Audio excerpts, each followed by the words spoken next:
एक धूप भरी सुबह टोक्यो डंजियन के पहले तल पर एक खुली जगह में चमकदार सिल्वर स्लाइम्स प्रकट हुए। ये बेहद दुर्लभ राक्षस थे, जिनकी चमक सूरज की रोशनी में और भी तेज हो रही थी। पेड़ों के पीछे छिपकर दो युवक इन स्लाइम्स को देख रहे थे। एक ने धीमी आवाज में अपने साथी से कहा, शांत रहो, अगर तुम इन्हें छोड़ दोगे तो सब ठीक रहेगा। लेकिन उसका साथी उसकी बात मानने को तैयार नहीं था। वो बिना सोचे समझे खुली जगह की ओर दौड़ पड़ा। रुक जा! युवक ने चिल्लाकर उसे रोकने की कोशिश की, लेकिन उसका साथी सुनने को तैयार नहीं था। वो तेजी से स्लाइम्स की ओर बढ़ रहा था। अगले ही पल एक जोरदार प्रहार हुआ।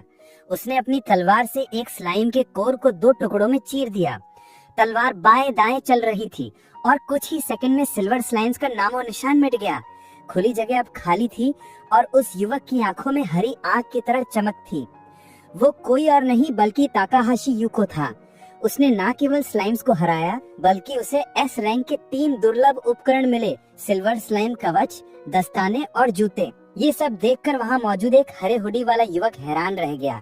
वाह, इसने तो कमाल कर दिया, उसने कहा। इतना दुर्लभ लूट, ये तो सचमुच भाग्यशाली है। ताकाहाशी यूको खुद भी विश्वास नहीं कर पा रहा था कि उसे इतने उच्च स्तर के उपकरण मिल गए हैं। ये उसके लिए किसी चमत्कार से कम नहीं था, मानो उसकी पिछली जिंदगी की सभी बाधाओं का इनाम हो। पहले वो एक कांसे रैंक का साहसी था, लेकिन अब वो कुछ और बन चुका था। अचानक एक और व्यक्ति ने अपने स्मार्टफोन की स्क्रीन दिखाई। स्क्रीन पर खबर थी कि राक्षस अब बाहर की दुनिया में भी फैल चुके हैं। बाहर रहना अब खतरनाक हो गया था। एक युवक चिल्लाया, हमें डंजन के और गहरे हिस्से में जाना चाहिए। लेकिन कुछ लोग डर रहे थे। उनका मानना था कि ऊपर से राक्षस उनका पीछा करेंगे। ताकाहाशी ने एक बुजुर्ग व्यक्ति की ओर देखा और उसे भागने की सलाह दी। दादाजी, अब स्लाइम्स का शिकार करने का समय नहीं है, भाग जाइए। उसने बुजुर्ग के कंधे पर हाथ रखा, लेकिन उन्होंने उसका हाथ झटक दिया। मुझे रोकने की कोशिश मत करो, बुजुर्ग ने जिद्दी स्वर में कहा, और स्लाइम्स की ओर बढ़ गए। वहाँ मौजूद लोग उन्हें पागल समझ रहे थे। एक युवक ने बुजुर्ग को धक्का दे दिया, जिससे वो जमीन पर गिर पड़े। उनका हुड हट गया और उनके चेहरे पर उम्र की गहरी लकीरें साफ दिख रही थी। दशकों पहले जब साहसियों का युग शुरू हुआ था, तो दुनिया बदल गई थी। एक नई प्रणाली विकसित हुई थी, जिसमें स्तर केवल राक्षसों को हराने से बढ़ता था। हर स्तर के साथ शक्ति, गति और सहनशक्ति जैसे गुणों में बदलाव आता था। कभी कभी साहसियों को जादू या विशेष कौशल भी मिलते थे। ताकाहाशी यूको ने अपने सपने को सच करने के लिए कड़ी मेहनत की थी। अब वो स्तर 98 पर था। उसकी शक्ति, गति और सहन शक्ति 5, चपलता 4, जादुई शक्ति 3 और तत्वों के प्रति प्रतिरोध 2 था। वो बुजुर्ग कोई और नहीं बल्कि ताकाहाशी यूको ही था। उसने अपने जीवन में अनगिनत राक्षसों का सामना किया था। उस दिन उसकी तलवार भी टूट गई थी, लेकिन उसने हार नहीं मानी। उसने एक विशाल पारदर्शी स्लाइम पर हमला किया, जिसके बीच में एक बड़ा कोर था। तलवार टूटने के बाद उसने अपने दांतों से स्लाइम को चीर दिया। तभी सिस्टम से एक संदेश आया, ताकाहाशी यूको, आपने अधिकतम स्तर 99 प्राप्त कर लिया है, बधाई हो। उसके कानों में ये शब्द गूंज रहे थे। उसकी आंखों पर विश्वास नहीं हो रहा था। उसने इतने वर्षों की मेहनत के बाद आखिरकार वो हासिल कर लिया था जिसका उसने सपना देखा था। उसकी शक्ति में 1 इकाई की वृद्धि हुई थी। लेकिन जब उसने अपनी उपलब्धि बोर्ड देखा तो उसका दिल टूट गया। केवल 1 इकाई, इतनी मेहनत के बाद बस इतना ही। निराशा में वो जमीन पर गिर पड़ा। क्या उसका सारा जीवन व्यर्थ गया था? वो अपनी माँ को भी नहीं बचा सका था। उसकी आंखों से आंसू बहने लगे। अंधेरे से राक्षस तेजी से उसकी ओर बढ़ रहे थे।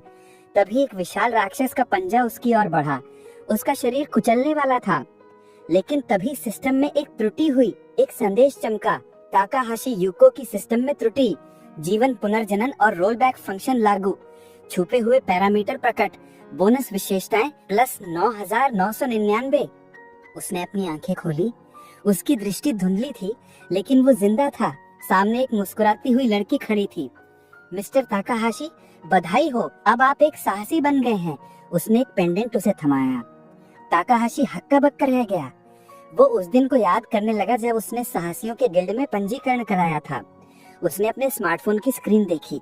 पसीना उसके माथे पर था। क्या ये वही दिन है? ताकाहाशी यूको की आंखें आश्चर्य से फैल गईं। ये क्या है? उसने अपने स्मार्टफोन की स्क्रीन पर नजर डाली। उसकी विशेषताओं की तालिका में एक नया कॉलम जोड़ा गया था, भाग्य। ये एक ऐसी विशेषता थी जो पहले कभी नहीं दिखी थी। क्या ये वही छुपा हुआ पैरामीटर है जो मेरे पिछले जीवन में था? यूको ने सोचा। उसे विश्वास नहीं हो रहा था। 70 साल की असफलताओं से भरा जीवन जीने वाला ताकाहाशी यूको अब इस नई शक्ति के साथ खड़ा था। उसने हाल ही में जो कुछ अनुभव किया था वो सब कुछ बदल रहा था। अब ये सही समय था अपनी नई विशेषता भाग्य को आजमाने का। वो टोक्यो डंजन के पहले तल, जिसे अमर पदचिन्ह कहा जाता था, में प्रवेश कर चुका था। अचानक उसकी नजर एक हल्की सी हलचल पर पड़ी। उसने पलटकर देखा और उसकी आंखें आश्चर्य से चमक उठी। ये एक सिल्वर स्लाइम था, वही राक्षस जिसे उसने अपने पिछले जीवन में केवल एक बार देखा था। ये स्लाइम्स अनुभव अंक देने में बहुत उदार होते थे, लेकिन इनकी फुर्ती और भागने की आदत इन्हें पकड़ना मुश्किल बनाती थी। यूको ने सोचा, बस एक कदम और मेरी तलवार इसे छू लेगी। वो तेजी से स्लाइम की ओर बढ़ा, लेकिन तभी घास में कुछ चमका। एक तीर उसके पैर के पास जमीन में जा धंसा। अब माफ करना, किसी ने दूर से चिल्लाया। यूको ने मन ही मन उस अज्ञात व्यक्ति को कोसा। क्या बेवकूफी है, इतने शोर से तो स्लाइम भाग जाना चाहिए था। लेकिन आश्चर्यजनक रूप से स्लाइम वहीं रुका रहा। अगले ही पल वो राक्षस हमले के लिए तैयार हो गया। यूको ने अपनी तलवार संभाली और स्लाइम की ओर झपटा। उसकी तलवार का निशाना सटीक था, सीधे स्लाइम के कोर में। कोर टुकड़ों में बिखर गया, लेकिन तलवार भी एक ही प्रहार में टूट गई। ये सिल्वर स्लाइम्स वाकई मजबूत हैं, यूको ने सोचा। तभी उसकी नजर घास पर पड़ी, जहाँ कुछ चमक रहा था। वो करीब गया और देखा एक एस रैंक सिल्वर तलवार। इसकी विशेषता थी 30% चकमा देने की संभावना के बावजूद आक्रमण शक्ति में वृद्धि। यूको का दिल खुशी से झूम उठा। ये तो शानदार शुरुआत है, उसने मुस्कुराते हुए कहा। लेकिन जैसे ही उसने आसपास देखा, वो स्तब्ध रह गया। पास की खुली जगह में 4 और सिल्वर स्लाइम्स बैठे थे। क्या मैं सपना देख रहा हूँ, उसने सोचा। ये उसका भाग्य था जो काम कर रहा था। अचानक चारों स्लाइम्स एक साथ उसकी ओर बढ़े। वे बेहद आक्रामक थे। यूको ने अपनी नई तलवार संभाली और लड़ाई शुरू हो गई। एक के बाद एक उसने सटीक प्रहार किए। हर प्रहार एक क्रिटिकल हिट था। कुछ ही मिनटों में सभी स्लाइम्स हार गए। घास पर अब एक शानदार कवच चमक रहा था। ये भाग्य वाकई कमाल है, यूको ने हंसते हुए कहा। अगले 1 घंटे तक यूको ने 10 और सिल्वर स्लाइम्स का सामना किया। हर राक्षस से उसे दुर्लभ लूट मिली। अब ये स्पष्ट हो गया था कि उसकी नई विशेषता भाग्य कोई खाली शब्द नहीं था। थककर वो घास पर लेट गया, आसमान की ओर देखते हुए। अब मेरे पास ये शक्ति है, मैं एक असाधारण इंसान बन सकता हूँ। मैं अपनी माँ को बचा सकता हूँ, अपनी बहन नोजोमी को खुशियाँ दे सकता हूँ। 70 साल की अकेली जिंदगी के बाद यूको को फिर से एक परिवार मिल गया था। उसका घर अपार्टमेंट नंबर 203, जिसके दरवाजे पर ताकाहाशी लिखा था, उसका इंतजार कर रहा था। यूको के हाथ कांप रहे थे जब वो अपने घर के दरवाजे की ओर बढ़ा। उसका दिल जोर जोर से धड़क रहा था। शांत हो यूको, उसने खुद को तसल्ली दी। जैसे ही उसने दरवाजे का हैंडल पकड़ा, वो अचानक खुल गया। सामने उसकी छोटी बहन नोजोमी खड़ी थी। उसकी आंखों में खुशी की चमक थी। भैया, उसने चहकते हुए कहा। यूको ने बिना कुछ सोचे नोजोमी को गले लगा लिया। नोजोमी थोड़ी हैरान थी। ये क्या हो रहा है भैया, कोई छिपा कैमरा तो नहीं? उसने हंसते हुए पूछा। यूको ने उसे और जोर से गले लगाया। इस बार मैं किसी को भी, तुम्हें या माँ को चोट नहीं पहुंचने दूंगा, उसने मन ही मन कसम खाई। उसने नोजोमी को अपनी पूरी कहानी सुनाई, पिछला जीवन, सिल्वर स्लाइम्स और उसकी नई शक्ति। नोजोमी की आंखें आश्चर्य से चमक उठी। क्या हम सचमुच माँ को बचा सकते हैं?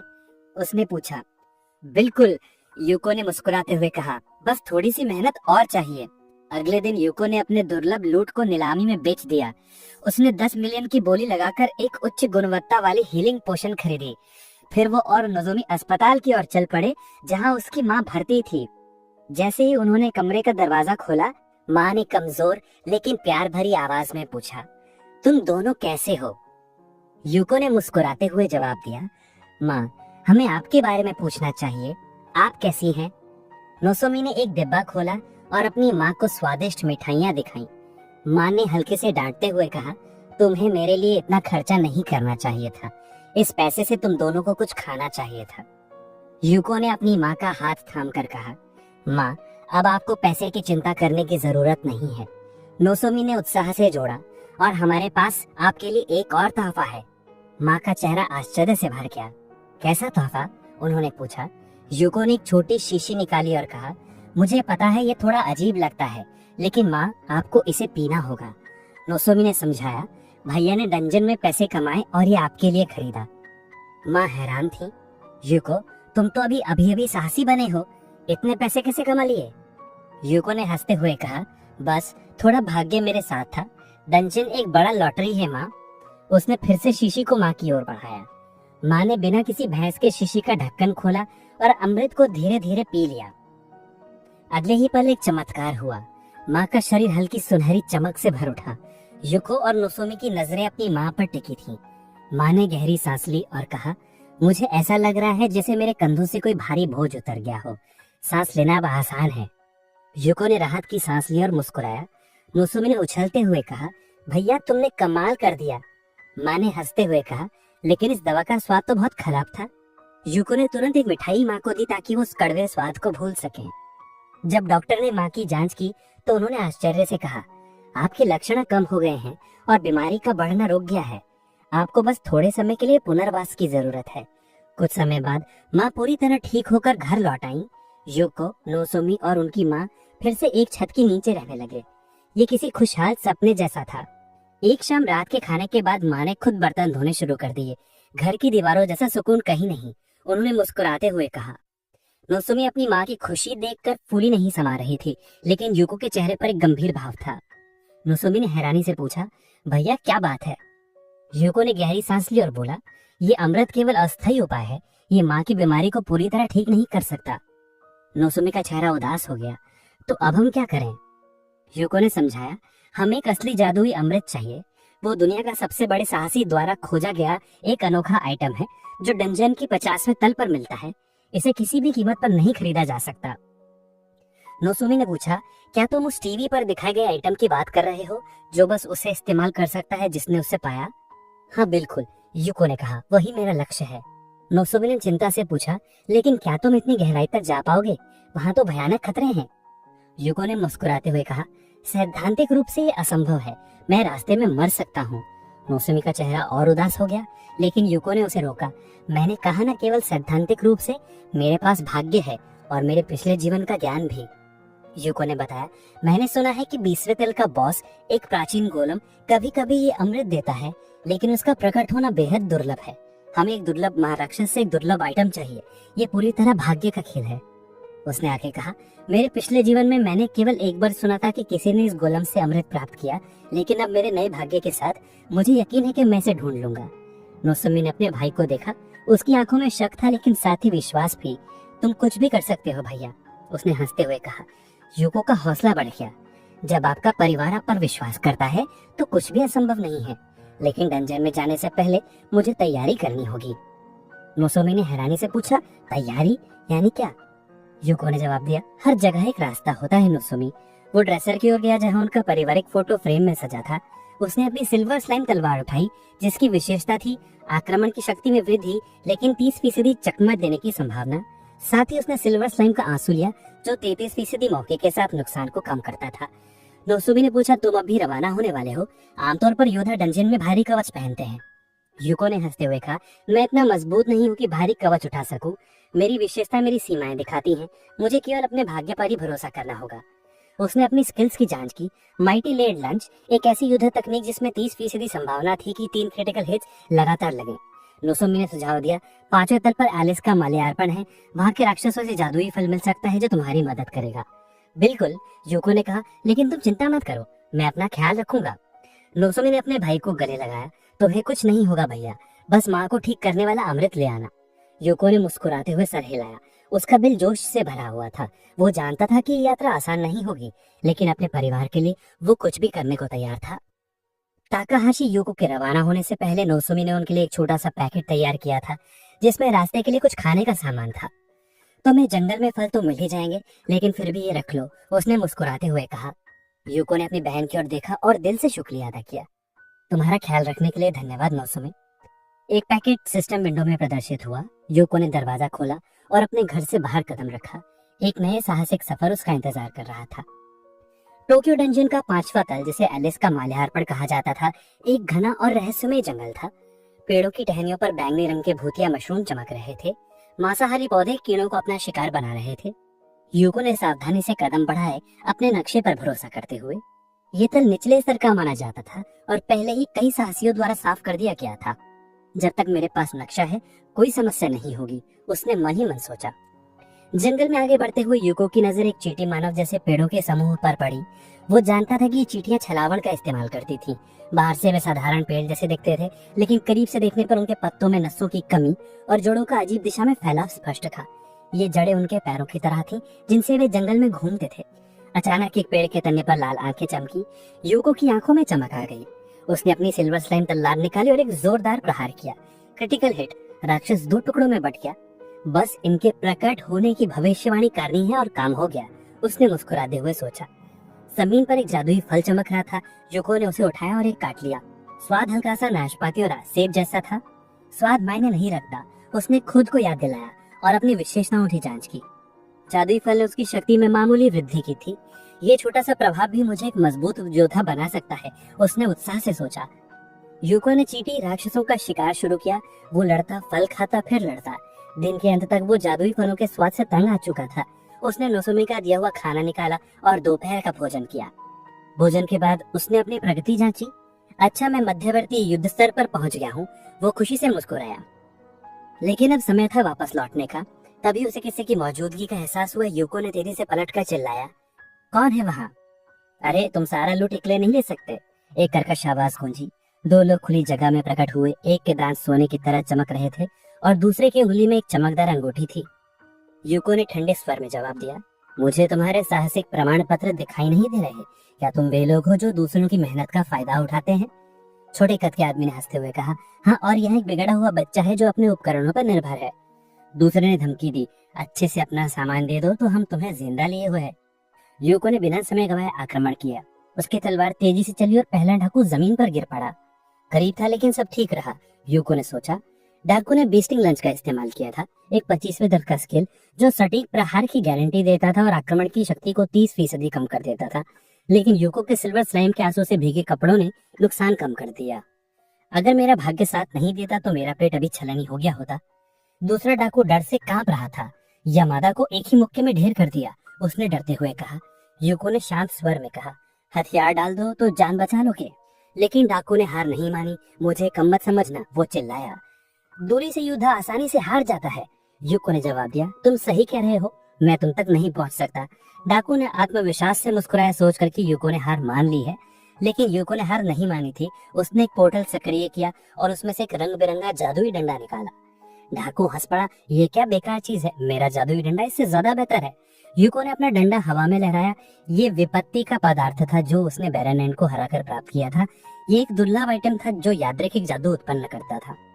इसमें 40% संभावना थी कि विफल हो जाए, 30% कमजोर जादू की, 20% बफ या डिबफ की और केवल 9% मध्यम स्तर के जादू की। उपयोगी जादू की संभावना लगभग 0 थी। डाकू ने फायरबॉल, एक मध्यम स्तर का जादू छोड़ा। उसका आत्मविश्वास अपने विशेष उपकरणों पर था जो जादू की शक्ति को 40% बढ़ाते थे। वो निश्चित था कि यूको का कमजोर जादू उसका मुकाबला नहीं कर सकता। लेकिन यूको स्थिर खड़ा रहा। ये अब जाग रहा है, उसने बदबुदाया। उसने अपना डंडा हिलाया और विपत्ति का पदार्थ सक्रिय हो गया। अचानक जंगल में एक ज्वालामुखी सा विस्फोट हुआ। आकाश में आग की लपटें उठी। एक टॉप लेवल मीटियोर स्पेल प्रकट हुआ जिसकी संभावना केवल 0.05%। डाकू ने अपना सिर पकड़ लिया। ये बच्चा इतना शक्तिशाली जादू कैसे कर सकता है? वो डर से चीखने लगा। उसका शरीर जलने लगा और वो एक छोटे असहाय शावक में बदल गया। यूको ने अपने टूटे हुए डंडे को देखा और उसे फेंक दिया। अब ये बेकार है, उसने सोचा।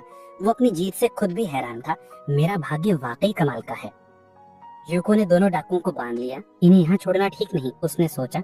वो उन्हें घसीटते हुए सीढ़ियों की ओर बढ़ा। अब समय था वापस लौटने का। उसका दिल जोश और आत्मविश्वास से भरा हुआ था। वो जानता था कि उसका भाग्य और पिछले जीवन का ज्ञान उसे उस नामुमकिन अमृत तक पहुंचा देगा। ताकाहाशी यूको थकान से चूर घर की ओर बढ़ रहा था।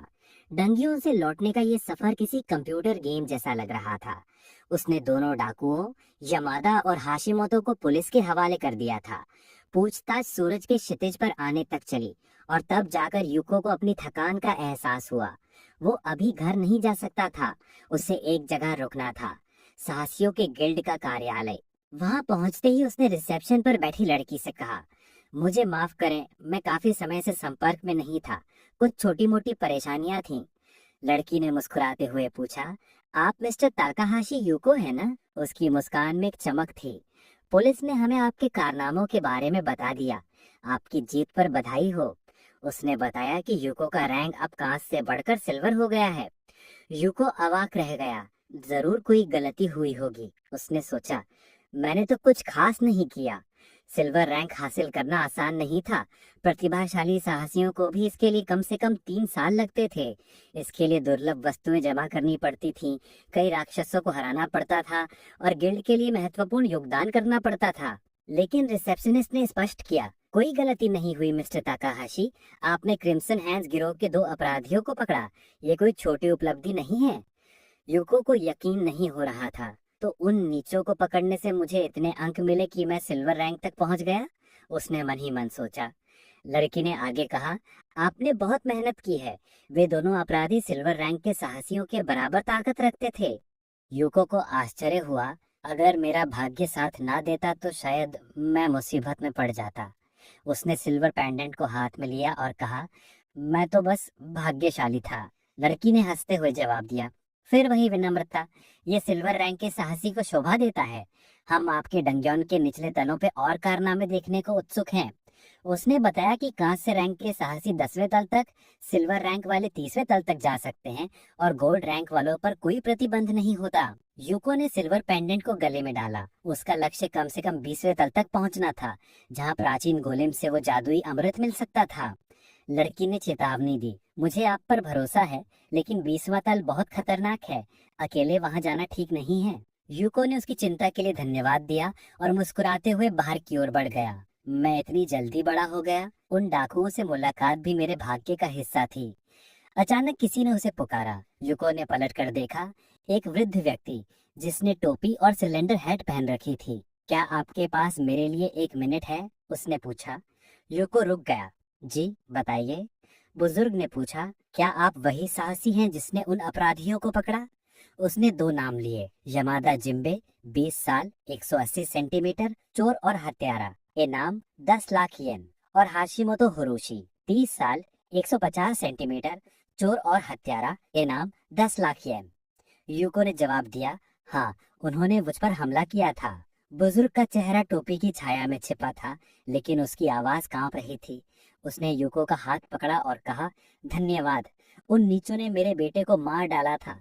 पुलिस उनके करीब भी नहीं पहुंच पाई, लेकिन आपने उन्हें पकड़ लिया। उसकी आंखों में आंसू थे। यूको ने शांत स्वर में कहा, इसकी जरूरत नहीं, मैंने तो बस एक साहसी का कर्तव्य निभाया। बुजुर्ग ने गहरे सम्मान से सिर झुकाया। अब मैं अपने बेटे की कब्र पर अच्छी खबर ले जा सकता हूँ। यूको का दिल भर आया। पिछले जीवन में मुझे कभी इतनी कृतज्ञता नहीं मिली, उसने सोचा।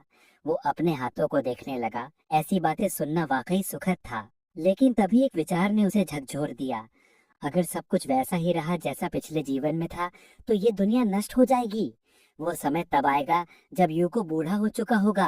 क्या मैं कुछ नहीं करूंगा ये जानते हुए कि क्या होने वाला है, उसने सोचा। लेकिन अगले ही पल उसने खुद को टोका, नहीं यूको, अभी तू बहुत कमजोर है। दुनिया की रक्षा का सपना देखने से पहले अपनी माँ को बचा। वो अपने सिर को पकड़कर भावनाओं को शांत करने की कोशिश करने लगा। उसका लक्ष्य स्पष्ट था, सबसे पहले अपनी माँ के लिए जादुई अमृत ढूंढना। इधर एक अंधेरे डंजियन में मशाल की रोशनी में एक आदमी गुस्से से चिल्ला रहा था। एक बड़े पत्थर पर रखी मिट्टी के तेल की लालटेन विभिन्न आकार के डागरों को रोशन कर रही थी। वो आदमी क्रिम्सन हैंड्स गिरोह का सरदार था। वो मेज पर मुक्के मार रहा था। ये कैसे हो सकता है कि कोई यमादा और हाशिमोतो को हरा दे, उसने गुस्से में कहा। उसकी नजर मेज पर पड़ी अखबार पर गई, जिसमें यूको की तस्वीर थी। उसने एक डागर उठाया और यूको के चेहरे पर जोर से प्रहार किया। मैं तुम्हें खत्म कर दूंगा, उसने दांत पीसते हुए कहा। लेकिन फिर वो शांत हुआ। इस लड़के में अकेले यमादा और हाशिमोतो को हराने की ताकत है, ये साधारण नहीं है, उसने सोचा। लेकिन मेरे पास अपने तरीके हैं। उसका भाग्य अब खत्म हो चुका है। क्रिम्सन हैंड्स का सरदार उससे बदला लेगा। कुछ समय बाद युकितो ने अपनी यात्रा फिर से शुरू की। वो जल्द ही डंजन की 15वीं मंजिल पर पहुंच गया। वो एक ऊंचे पठार पर खड़ा था, चारों ओर नजर दौड़ाता हुआ। ये थी लोनली माउंटेन ऑफ डेथ की चोटी। यहाँ संकरे रास्ते, खतरनाक ढलाने और भौगोलिक जटिलताएं इसे बेहद खतरनाक बनाती थी। युकितो ने देखा कि कुछ लोग समूह बनाकर इस क्षेत्र को पार करने की कोशिश कर रहे थे। उसने सोचा, 15वीं मंजिल पर नजरों से बचना आसान है। शायद यही वजह है कि यहाँ अपराधी छिपे रहते हैं। अचानक उसकी तलवार का वार एक चट्टान पर इतनी जोर से पड़ा कि आसपास के सभी लोगों का ध्यान उसकी ओर गया। युकितो ने मन ही मन सोचा, ये जगह अकेले शिकार करने वालों के लिए एकदम सही है। यहाँ मैं लेवल अप कर सकता हूँ और 20वीं मंजिल के लिए जरूरी स्किल सीख सकता हूँ। उसने अपनी तलवार उठाई और एक विशाल चील को निशाना बनाया। शुरू में वो सिर्फ सिल्वर स्लाइम्स पर ध्यान देना चाहता था, लेकिन अब शायद उसने उन्हें इतना ज्यादा मार दिया था कि वे दिखना ही बंद हो गए थे। युकितो ने अपनी रणनीति बदली। उसने तय किया कि अब जो भी मॉन्स्टर सामने आएगा उसे खत्म कर देगा। आज वो पूरी मेहनत करने के मूड में था। रास्ते में उसने कई मॉन्स्टर्स को हराया। एक विशाल चील, एक भूखा आर्मर डिल्वो, एक अजीब एक आंख वाला जीव और एक विशाल भालू। इस दौरान उसे कुछ जादुई सामान भी मिले, एक मैजिक बो, एक नई तलवार और मजबूत दस्ताने। लेकिन उसे नहीं पता था कि कोई उसे लगातार छिपकर देख रहा था। स्कारलेट हैंड्स का सरदाना। वो छुपकर युकितो का विश्लेषण कर रहा था। उसने देखा कि युकितो अकेला था, बिना किसी कवच के उसको आसानी से खत्म कर रहा था। सरदाने को यकीन हो गया कि युकितो ताकाहाशी कोई साधारण योद्धा नहीं था। उसने सोचा, ये लड़का मेरे इलाके में आकर कब्जा करना चाहता है। लेकिन जल्द ही वो शांत हुआ और उसने फैसला किया कि अभी हमला करना ठीक नहीं। वो सही मौके का इंतजार करेगा। पूरा दिन वो चुपचाप पत्थरों के पीछे छिपकर युकितो को देखता रहा। युकितो एक पल के लिए रुका और थोड़ा आराम करने लगा। तभी सरदाने के दिमाग में खतरनाक योजना आई। उसने सोचा, मुझे खुद हमला करने की जरूरत नहीं। ये मेरा इलाका है। यहाँ के जंगल, मॉन्स्टर्स और जानवर अपने इकोसिस्टम में बटे हैं। अगर मैं कुछ शिकारी जानवरों की संख्या कम कर दूं, तो बाकी मॉन्स्टर की तादाद तेजी से बढ़ने लगेगी। उसने अपनी योजना पर काम शुरू कर दिया। उसकी वजह से मॉन्स्टर्स की संख्या कई गुना बढ़ने लगी। अगर इस इलाके का इकोसिस्टम बिगड़ गया तो इन मॉन्स्टर्स को रोकना नामुमकिन हो जाएगा।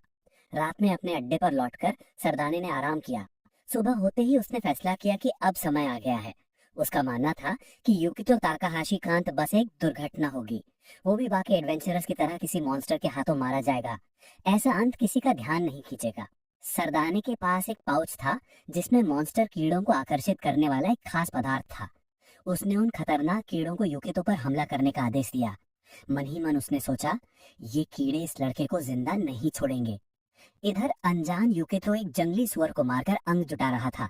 तभी उसने एक अजीब सी आवाज सुनी। आवाज तेजी से बढ़ रही थी। कुछ ही पलों में आसमान काला पड़ गया। वो समझ नहीं पाया कि ये क्या था। ये था डेडली सिकास का झुंड, बेहद खतरनाक कीड़े। युकितो को तुरंत समझ आ गया कि इतने खतरनाक कीड़ों से अकेले लड़ना असंभव है। उसने भागने का फैसला किया। उसके दिमाग में बस एक ही ख्याल था, किसी समूह से मिलना। एडवेंचरर्स आमतौर पर कहाँ जमा होते हैं? तनाव भरे हालात में सोचना मुश्किल था। फिर उसे याद आया, पिछले जीवन में मैंने सुना था कि इस मंजिल पर कहीं एक सप्लाई बेस है। जब से ये बेस बना, लोनली माउंटेन ऑफ डेथ की चोटी को पार करना आसान हो गया था। उसने अपने नक्शे पर नजर डाली, लेकिन उसमें बेस का कोई निशान नहीं था। तभी उसके सामने एक विशाल खाई आ गई। उसे पार करना जरूरी था। समय बर्बाद करने का मौका नहीं था। अपनी तलवार की मदद से उसने खड़ी चट्टान पर नीचे उतरना शुरू किया। जमीन पर पहुंचते ही उसने पास की एक और चट्टान पर चढ़ाई शुरू की। उसे लगा शायद यहीं कहीं बेस होगा, क्योंकि मिट्टी का रंग अलग था। वो रुका और जोर से चिल्लाया, बाहर बहुत सारे मॉन्स्टर्स हैं, मुझे मदद चाहिए। लेकिन चट्टान की दीवार जस की तस थी। उसने पीछे मुड़कर देखा। काला बादल और करीब आ चुका था। मॉन्स्टर्स अब बस कुछ ही पल दूर थे। युकितो ने चट्टान से पीठ टिकाई और लड़ाई की तैयारी की। तभी उसके दिमाग में एक आखिरी विचार आया, क्यों ना इस रास्ते को काट कर देखा जाए। उसने तलवार से चट्टान पर वार किया। अगले ही पल जो उसने देखा वो उससे दंग रह गया। सुरंग के अंदर कई लोग पड़े थे, औरतें, मर्द, सबके हाथ पैर बंधे थे, मुंह पर टेप लगी थी। युकितो की आंखों पर यकीन नहीं हो रहा था। ये क्या हो रहा है? कैदियों ने उसे देखा। उनकी आंखों में उम्मीद की किरण थी। वो हंसते हुए बोला, उम्मीद करता हूँ मैंने गलती से किसी अजीब परवर्ट एसोसिएशन का अड्डा तो नहीं ढूंढ लिया। कोई जवाब नहीं आया। सबके मुंह में गैग थे। युकितो ने सोचा, शायद ऐसा नहीं है। उसने बिजली की तेजी से अपनी तलवार से रस्सियां काटनी शुरू कर दी। कुछ ही सेकंड्स में सभी कैदी आजाद हो गए। उनकी आंखों में राहत थी, जैसे उनकी जान बच गई हो। युकितो ने सवाल शुरू किए। कैदियों ने बताया कि उन पर हमला हुआ था, फिर वे बेहोश हो गए थे। उन्हें मारा क्यों नहीं गया? जवाब साफ था, उन्हें बेचा जाना था। युकितो सोच में पड़ गया, क्या मैंने किसी अपराधी क्रॉलर का ठिकाना ढूंढ लिया है? ये जगह तो सप्लाई बेस होनी चाहिए थी। फिर उसे समझ आया, शायद ये जगह बाद में सप्लाई बेस बनी थी, पहले ये अपराधियों का अड्डा था। अपने पिछले जीवन में उसने सुना था कि स्थानीय पुलिस ने इस जगह को खोजा और इसे एडवेंचरर्स के लिए बेस बना दिया। यूको को याद आया कि उसके पिछले जीवन में पिछले 10 साल वो केवल स्लाइम्स का शिकार करने में डूबा रहा था। समय के साथ उसकी समय की समझ कम हो गई थी, लेकिन अब वो खुद को रोकने की कोशिश करता। ये आत्मनिरीक्षण का समय नहीं है, उसने मन ही मन कहा। अभी मुझे इन भयानक कीड़ों से बचने का रास्ता ढूंढना है। उसके सामने कुछ कैदी थे जिन्हें उसने पकड़ा था। वो निहत्थे थे और ये अप्रत्याशित मुलाकात उसे हैरान कर रही थी। अब समय है खुद को संभालने का और तुरंत कार्यवाही करने का, युको ने सोचा। उसने कैदियों की ओर देखा और गंभीर स्वर में कहा, मैं आपकी स्थिति समझता हूँ, लेकिन आपको एकजुट होकर मेरी बात सुननी होगी। उसने आसमान की ओर इशारा किया। देखो, एक घातक सिकास कीड़ों का बादल हमारी ओर बढ़ रहा है। अगर हम अभी नहीं चेते तो बच निकलना असंभव हो जाएगा। 15वें तल पर शिकारी कीड़े इतने थे कि बच पाना मुश्किल लग रहा था। कैदियों ने गुफा के बाहर झांका और उनकी आंखें आश्चर्य से फैल गईं। भीड़ में दहशत फैल गई। इतने सारे राक्षस, एक लड़की ने कहा। हमारे पास हथियार भी नहीं है, इसका कोई मतलब नहीं। यूको ने मुस्कुराते हुए जवाब दिया, क्रॉलर ने आपका सारा सामान छीन लिया था, लेकिन मैं आपको हथियार दे सकता हूँ। उसने सिस्टम सक्रिय किया और राक्षसों को हराने से मिले पुरस्कारों को बाहर निकाला। गुफा में तलवारें, धनुष, ढाल और तरह तरह के कवच प्रकट हुए। पूर्व कैदी ये सब देखकर अवाक रह गए। एक लड़की ने आश्चर्य से कहा, ये सब तो बहुत दुर्लभ है। दूसरों ने सवाल किया, आपने ये सब कहाँ से पाया? आप कौन हैं? यूको ने मुस्कुराते हुए कहा, मैं बस ताकाहाशी यूको हूँ। ये हथियार आपके लिए हैं। मैं इनके बदले कुछ नहीं मांगता, सिवाय इसके कि आप मेरे नेतृत्व को स्वीकार करें। कैदियों ने बिना बहस के सहमति दे दी। आखिरकार यूको उनकी जान बचा रहा था। एक लाल बालों वाली लड़की ने धनुष उठाया और मुस्कुराते हुए कहा, आपके आदेश का पालन होगा। एक मोटा तगड़ा युवक स्वेच्छा से चारा बनने को तैयार हो गया। बाकी लोग भी एक एक करके यूको के नेतृत्व को स्वीकार करने लगे। यूको गुफा के संकरे प्रवेश द्वार पर खड़ा हो गया। उसने दोनों हाथ फैलाए और कहा, हमें इस संकरे रास्ते का फायदा उठाना चाहिए। इससे हमें सभी राक्षसों को एक साथ नहीं लड़ना पड़ेगा। उसने सभी से अधिक कीड़ों को मारने को कहा। कुछ चेहरों पर डर था तो कुछ में दृढ़ संकल्प। यूको ने विश्वास से कहा, मुझे यकीन है हम मिलकर इस बादल को हरा देंगे। उसने अपनी तलवार ऊपर उठाई और युद्ध का आदेश दिया।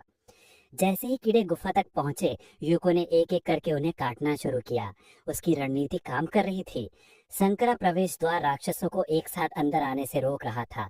लाल बालों वाली लड़की धनुष से सटीक निशाने लगा रही थी, जबकि एक छोटे कद का युवक कुशल जादूगर की तरह जादू बरसा रहा था। लेकिन राक्षसों की संख्या कम होने का नाम ही नहीं ले रही थी। गुफा का प्रवेश द्वार कीड़ों से ढक गया था। कैदी हताश होने लगे। इनका कोई अंत नहीं, एक ने चिल्लाया। यूको ने देखा कि स्थिति नियंत्रण से बाहर हो रही थी। वो सोचने लगा कि क्या मैं इस युद्ध का रुख बदल सकता हूँ? तभी गुफा की छत हिलने लगी, पत्थर गिरने शुरू हो गए। यूको ने चिल्लाकर कहा, पीछे हटो, अपनी स्थिति बनाए रखो। सब लोग गुफा की गहराई में भागे। राक्षसों की संख्या बढ़ती जा रही थी और कोई अंत दिखाई नहीं दे रहा था। यूको का दिल तेजी से धड़क रहा था। उसके पिछले जीवन की यादें फिर से उभर आईं। वो पल जब उसकी मृत्यु नजदीक थी, लेकिन इस बार वो हार नहीं मानने वाला था। गुफा में स्थिति भयावह हो चुकी थी। घातक सिकास कीड़े चट्टानों को चटकाने लगे थे और दीवारें ढहने की कगार पर थीं। लोग दहशत में थे। उन्हें लग रहा था कि अब मृत्यु नजदीक है। ताकाहाशी यूको ने तेजी से चारों ओर नजर दौड़ाई, स्थिति का आकलन करने की कोशिश करते हुए। ऑडिट अधूरा है, यह भरोसेमंद नहीं, उसने सोचा।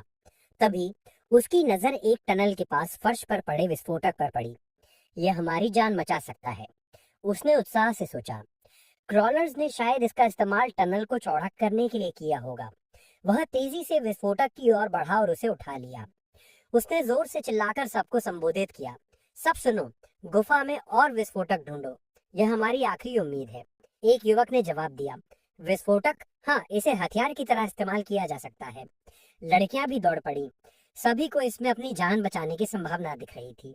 कई घंटों तक उन्होंने सिकास कीड़ों के खिलाफ जानलेवा युद्ध लड़ा। यह बेहद कठिन था, लेकिन अपनी जिंदगी के लिए लड़ना इसके लायक था।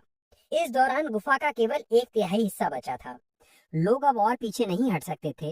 एक लड़की ने हाफते हुए कहा, मेरी सारी जादुई शक्ति खत्म हो चुकी है। दीवारें ढहने की कगार पर थीं। युको स्थिति को नियंत्रित करने की कोशिश कर रहा था, लेकिन वह भी विनाश के संकेत देख सकता था। उसने आंखें बंद की और मन ही मन स्वीकार कर लिया कि अब कोई और रास्ता नहीं बचा। उसने जोर से चिल्लाया, ध्यान दो। सभी ने उसकी ओर देखा। मुझे सारे विस्फोटक दो, उसने आदेश दिया। कोई भी बहस नहीं करना चाहता था, लेकिन उनके चेहरों पर संदेह साफ दिख रहा था। क्या इतने विस्फोटक सभी कीड़ों को खत्म कर पाएंगे? एक ने बुदबुदाया, यह पानी को छलनी में पीसने जैसा है। युको ने विस्फोटकों को पकड़ा और आत्मविश्वास से कहा, मुझे भरोसा है यह काम करेगा। उसका प्लान था गुफा को उड़ा देना। चट्टानें इन कीड़ों को कुचल देंगी। वह जानता था कि यह राक्षस कम बुद्धि वाले हैं और सबसे बड़े खतरे यानी युको को निशाना बनाएंगे। तभी एक लड़की चीखी, छत में छेद हो गया है, सब ढहने वाला है। युको ने अपने दल को चिल्लाकर कहा, भागो, अपनी पंक्ति बनाए रखो। एक युवक ने उससे पूछा, तुम बस यही खड़े रहोगे? क्या तुम सचमुच इनके साथ मरने का इरादा रखते हो? युको ने मुस्कुराते हुए जवाब दिया, मुझ पर भरोसा करो। अब वह अकेला था, एक पूरे बादल जैसे कीड़ों के सामने। युको समझ गया था कि कभी कभी जोखिम उठाना पड़ता है। यह वही पल था। उसने X-13 विस्फोटक को सक्रिय करने का फैसला किया। सिस्टम ने चेतावनी दी, आपके पास विस्फोटक कौशल मौजूद नहीं है। विस्फोट की संभावना केवल 50% है। हंटर क्लास के कारण यह संभावना और कम है। लेकिन युको का भाग्य उसका साथी था। एक और चेतावनी आई, वस्तु क्षतिग्रस्त। विस्फोट की संभावना 25%, लेकिन भाग्य ने फिर साथ दिया। एक जोरदार धमाका हुआ और युको खाई में गिर पड़ा। हवा में लटकते हुए उसने कीड़ों को रोकने की कोशिश की। वह एक सच्चे नट की तरह संतुलन बनाने की कोशिश कर रहा था, अपनी सिल्वर तलवार को कसकर पकड़े हुए। उसने डाइसेक्टिंग किक का इस्तेमाल किया, जो पहले कभी असफल नहीं हुआ था। एक राक्षस बच गया। युको ने उसकी आंखों में देखा और सोचा, बस अब बहुत हो गया। उसने क्रिटिकल हिट के साथ जोरदार प्रहार किया और खाई से बाहर निकलने की कोशिश की, लेकिन इस बार उसकी तकनीक विफल रही। तलवार की धार चट्टान में नहीं टिकी। अगले ही पल वह खाई में गिरने लगा। बच निकलना असंभव लग रहा था। तभी ऊपर से किसी ने रस्सी फेंकी जो उसके हाथ में रपट गई। आखिरी क्षण में युको ने रस्सी पकड़ ली, अपने नए दोस्तों की मदद को कृतज्ञता से स्वीकार करते हुए। लोग एक दूसरे के पीछे खड़े होकर रस्सी खींचने लगे। युको जल्द ही ठोस जमीन पर पहुंच गया। उसने मुस्कुराते हुए चारों ओर देखा। पूरा क्षेत्र चट्टानों और मरे हुए सिकास कीड़ों के अवशेषों से भरा हुआ था। जब युको चट्टान पर बैठा तो उसने अपने परिश्रम के परिणाम को देखा। वह प्राउड से भर गया। उन्होंने एक पूरी कीड़ों की सीना को हरा दिया था। जिन लोगों को उसने बचाया उन्होंने अविश्वास से कहा, यह यकीन करना मुश्किल है कि इतने राक्षसों से लड़ने के बाद भी कोई हताहत नहीं हुआ। युको खुश था। सिस्टम ने सूचना दी, बड़ी संख्या में घातक सिकास नष्ट किए गए। ताकाहाशी युको को फाइटर रैंक प्रदान किया गया। कीट प्रकार के राक्षसों को 20% अधिक नुकसान। स्तर 3 प्राप्त। नई स्किल, योद्धा अंतर्ज्ञान। इधर डंजीन में क्रिम्सन हैंड्स का सरगना गुस्से से पागल हो रहा था। उसने मेज पर लात मारी और सिर पकड़ लिया। उस नीच ने हमारा अड्डा बर्बाद कर दिया, वह चिल्लाया। उसे एहसास हो गया कि उसे इसके लिए जवाब देना होगा, शायद अपनी जान भी गंवानी पड़े। उसने एक शराब की बोतल उठाई और चिल्लाया, यह सारी मुसीबत उस मूर्ख युको की वजह से हुई। बोतल का ढक्कन खोलकर उसने लालच से एक बड़ा घूंट लिया। लगभग पूरी बोतल खाली करने के बाद उसने उसे दीवार पर दे मारा और वह टुकड़े टुकड़े में बिखर गई। मैं ताकाहाशी युको को खुद खान करूंगा, उसने दांत पीसते हुए कसम खाई। वह बदला लेने के लिए तैयार था, चाहे उसकी कीमत उसकी जान ही क्यों न हो। इस बीच युको निचले तल की लड़ाई खत्म कर गिल्ड ऑफिस पहुंचा। जैसे ही वह अंदर दाखिल हुआ, सबकी नजरें उस पर टिक गई। लोग कुछ ढूंढ रहे थे, शायद उसकी उपलब्धियों के बारे में सुनकर। युको ने मन ही मन सोचा, लगता है अब मुझे लोग पहचाने में गए हैं। रिसेप्शन पर बैठी महिला ने मुस्कुराते हुए कहा, आपने फिर एक बार शानदार प्रदर्शन किया मिस्टर ताकाहाशी। अब आपको माउंटेन क्रशर कहते हैं, जिन्होंने कई लोगों की जान बचाई। ताकाहाशी युको ने गिल्ड कार्यालय में सभी की पेशकश को विनम्रता से ठुकरा दिया। मुझे माफ करें, मैं बहुत जल्दी में हूँ। दरअसल वह किसी भी टीम में शामिल होने के लिए तैयार नहीं था। वो उसका दिमाग अपनी माँ के लिए जादुई अमृत की खोज में डूबा हुआ था। इस अमृत को पाने में समय और मेहनत लगेगी, इस तरीके से मैं इसे जल्दी नहीं पा सकता। टीम में लूट का बंटवारा रैंडम होता है, जैसे दुर्लभ वस्तु मिलने की संभावना कम हो जाती है। युको ने कुछ चतुर गणनाएं की और निष्कर्ष निकाला कि गिल्ड में जितने ज्यादा लोग होंगे, जीत का प्रतिशत उतना ही कम होगा। लेकिन उसने निराश होने से इनकार कर दिया। पिछले जीवन में मैंने हमेशा अकेले डंजन में लड़ाई की थी, अब कुछ क्यों बदलूं। कार्यालय से अपने दिन का काम खत्म कर युको घर की ओर बढ़ा। वहां उसकी माँ और बहन नोसोमी स्वादिष्ट नाकी खाने का उसका इंतजार कर रही थी। साहसिक कार्यों के बाद युको को भूख लग चुकी थी और घर का खाना देखकर उसका मन खुश हो गया। खाना शुरू करने से पहले सभी ने हाथ जोड़े और भोजन के लिए भगवान का धन्यवाद दिया। युको ने खाने का पहला निवाला लिया। स्वाद उसे परिचित लगा, जैसे उसने पिछले जीवन में से चखा हो। हालांकि उनका परिवार कभी धनी नहीं रहा, फिर भी वे हमेशा त्योहारों को उत्साह से मनाते थे। नोसोमी ने चहकते हुए कहा, भैया तुम्हें बधाई हो, तुम 20वें स्तर तक पहुंच गए। लेकिन उनकी माँ के चेहरे पर चिंता थी। क्या तुम्हें यकीन है कि तुम ये कर पाओगे? 20वें स्तर के बाद चुनौतियां तेजी से कठिन हो जाती हैं। नोसोमी ने फोन पर कुछ देखते हुए कहा, हाँ माँ सही कह रही हैं, केवल 15% शिकारी ही 20वें स्तर को पार कर पाते हैं। माँ ने हल्के से डांटते हुए कहा, नोसोमी खाते समय फोन मत देखो। युको ने मुस्कुराते हुए जवाब दिया, सब ठीक है माँ, क्या आप भूल गई? मैं क्या कर सकता हूँ? माँ ने गहरी सांस ली। मुझे तुम पर गर्व है युको। दीवार पर टंगी अखबार की कतरनें जिनमें युको की तस्वीर थी, उनकी बातों की गवाही दे रही थी। लेकिन उनकी आंखें नम हो गई थीं। वह अपनी भावनाओं को संभालने की कोशिश कर रही थी। बस अपना ख्याल रखना, उन्होंने धीमे स्वर में कहा। कोई माता पिता नहीं चाहता कि उसका बच्चा दूसरों के लिए खुद का बलिदान कर दे। युको के दिमाग में एक दर्दनाक स्मृति उभरी। पिछले जीवन में जब उसने अपनी माँ को दफनाया था, उसका दिल सहर उठा। माँ, मैं नहीं चाहता कि आप परेशान हो, उसने प्यार से कहा। नौसुमी ने बीच में टोका, माँ भैया को रहने दो, आप कुछ नहीं बदल सकती। उसने मुस्कुराते हुए कहा, भैया बहुत जिद्दी हैं, एक बार जब उनके दिमाग में कुछ आ जाए तो उससे कोई नहीं बदल सकता। माँ की आंखों में आंसू छलक आए। उन्हें अपने दिवंगत पति की याद आ गई, जिनके जैसे ही उनके बच्चे थे। माँ कुछ कहना चाहती थी, लेकिन चुप रह गई। वह खामोशी से खाना खाने लगी। युको ने अपने पानी के ग्लास में अपनी परछाई देखी। युको ने सोचा, पिछले जीवन में मैं अपनी माँ को नहीं बचा सका। उस दर्द को हमेशा के लिए मिटाने के लिए मुझे नई शुरुआत करनी होगी, और इसके लिए मुझे जादुई अमृत चाहिए। खाना खत्म कर युको ने हाथ जोड़कर भोजन के लिए आभार व्यक्त किया। सब कुछ बहुत स्वादिष्ट था, उसने अपनी माँ बहन से कहा। थोड़ा आराम करने के बाद वह फिर से डंजन की ओर चल पड़ा। सीढ़ियां उतरते हुए वह संभावित परिदृश्यों के बारे में सोच रहा था। सिस्टम ने सूचना दी, टोक्यो डंजियन स्तर 20, जिद्दी अल्केमिस्ट क्वेस्ट। एक विशाल दीवार जो भौतिकी के नियमों को चुनौती देती है। युको का दिल जोश के भर गया। वह जानता था कि ये उसकी अब तक की सबसे बड़ी चुनौती होगी, लेकिन अपनी माँ के लिए वह किसी भी दीवार को तोड़ने को तैयार था, चाहे वह भौतिकी के नियमों को ही क्यों न चुनौती दे। उसकी तलवार हाथ में चमक रही थी। सामने खतरा था, राक्षस जो रोबोट और कंकाल के मिश्रण जैसे दिखते थे। उनके चारों ओर एक शत्रुतापूर्ण लाल आभा थी। युको को याद था कि इस तल के राक्षस अकार्बनिक पदार्थों से बने थे, निर्जीव, ठंडे खून वाले हत्यारे। वह बिजली की गति से आगे बढ़ा, दोनों राक्षसों पर लगभग एक साथ प्रहार करते हुए। कुछ राक्षसों के पंख थे और वे हवा से हमला कर रहे थे। युको ने सोचा, इनका व्यवहार योजनाबद्ध है, मैं इनकी हरकतों का अनुमान लगा सकता हूँ। उसकी तलवार के कुछ झटकों ने रास्ते की बाधाओं को नष्ट कर दिया, लेकिन तभी अंधेरे में एक मोटा तगड़ा साइक्लॉप्स प्रकट हुआ, जिसकी एकमात्र अग्नि आंख चमक रही थी। उसकी लाल आभा उसकी खतरनाक मंशा को जाहिर कर रही थी। यह आसान नहीं होगा, यूको ने सोचा, लेकिन एक विचार ने उसका ध्यान खींचा। इसके आंदोलनों को याद करना होगा, विश्लेषण ही इसे हराने की कुंजी है। राक्षस ने अपनी विशाल मुट्ठी तानी और जमीन पर जोरदार प्रहार किया। यूको ने आखिरी क्षण में छलांग लगाकर खुद को बचाया। शारीरिक ताकत में वह राक्षस से बहुत पीछे था। यहाँ चालाकी चाहिए, उसने सोचा। उसने छलांगों का सहारा लिया, राक्षस के कमजोर बिंदु, उसके कोर को ढूंढते हुए। आखिरकार कोर को निशाना बनाकर उसने इस मजबूत लेकिन कम बुद्धि वाले प्राणी को हरा दिया। जमीन पर उतरते हुए युको ने राहत की सांस ली। राक्षस उसके पीछे धराशायी हो गया। यह जीत उसे अपने लक्ष्य के करीब ले आई। वह एक विशाल द्वार की ओर बढ़ा। द्वार को धक्का देते हुए उसने सोचा, आज से मेरा नया जीवन शुरू होगा। द्वार खुलते ही एक जादुई सुनहरी चमक बाहर निकली। यूको एक गोलाकार हॉल में प्रवेश कर गया, जिसका फर्श रहस्यमय प्रतीकों से सजा था। द्वार उसके पीछे बंद हो गया। अब पीछे मुड़ना संभव नहीं, उसने मन ही मन कहा। हॉल के केंद्र में एक विशाल पत्थर का गोलेम खड़ा था, जिसके कुछ हिस्सों पर हरी काई जमी थी। उसके कंधों पर वही प्रतीक थे जो फर्श पर बने थे। यूको ने तुरंत समझ लिया, यह 20वें तल का बॉस प्राचीन गोलेम था, जो इस तल के मुख्य खजाने की रक्षा करता था। प्राचीन गोलेम का रूप भयावह था, उसकी ताकत और प्रहारों की शक्ति असाधारण थी, लेकिन यूको ने इसके लिए ही इतनी जल्दी 20वें तल तक का सफर तय किया था।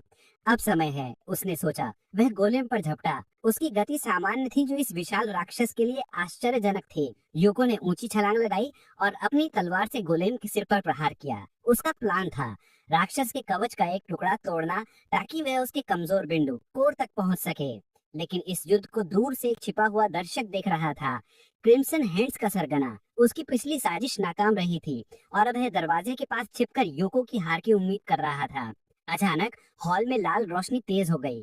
पेंटाग्राम के केंद्र से एक और गोलेम उठने लगा। यूको की आंखें आश्चर्य से फैल गईं। दो गोलेम, उसने सोचा, यह तो असंभव है। वह द्वार की ओर मुड़ा। एक आभास ने उसे चेतावनी दी कि यहाँ कोई और भी है, लेकिन उसे किसी की मौजूदगी का एहसास नहीं हुआ। ऐसी लड़ाई में कोई नौसिखिया भी दखल नहीं देगा, उसने सोचा। तभी एक खंजर उसकी पीठ की ओर उड़ा। यूको की तीव्र प्रतिक्रिया और अविश्वसनीय भाग्य ने उसे बचा लिया। उसने तलवार घुमाई और खंजर बूमरैंग की तरह वापस लौट गया। यह किसी की साजिश है, उसने तुरंत समझ लिया।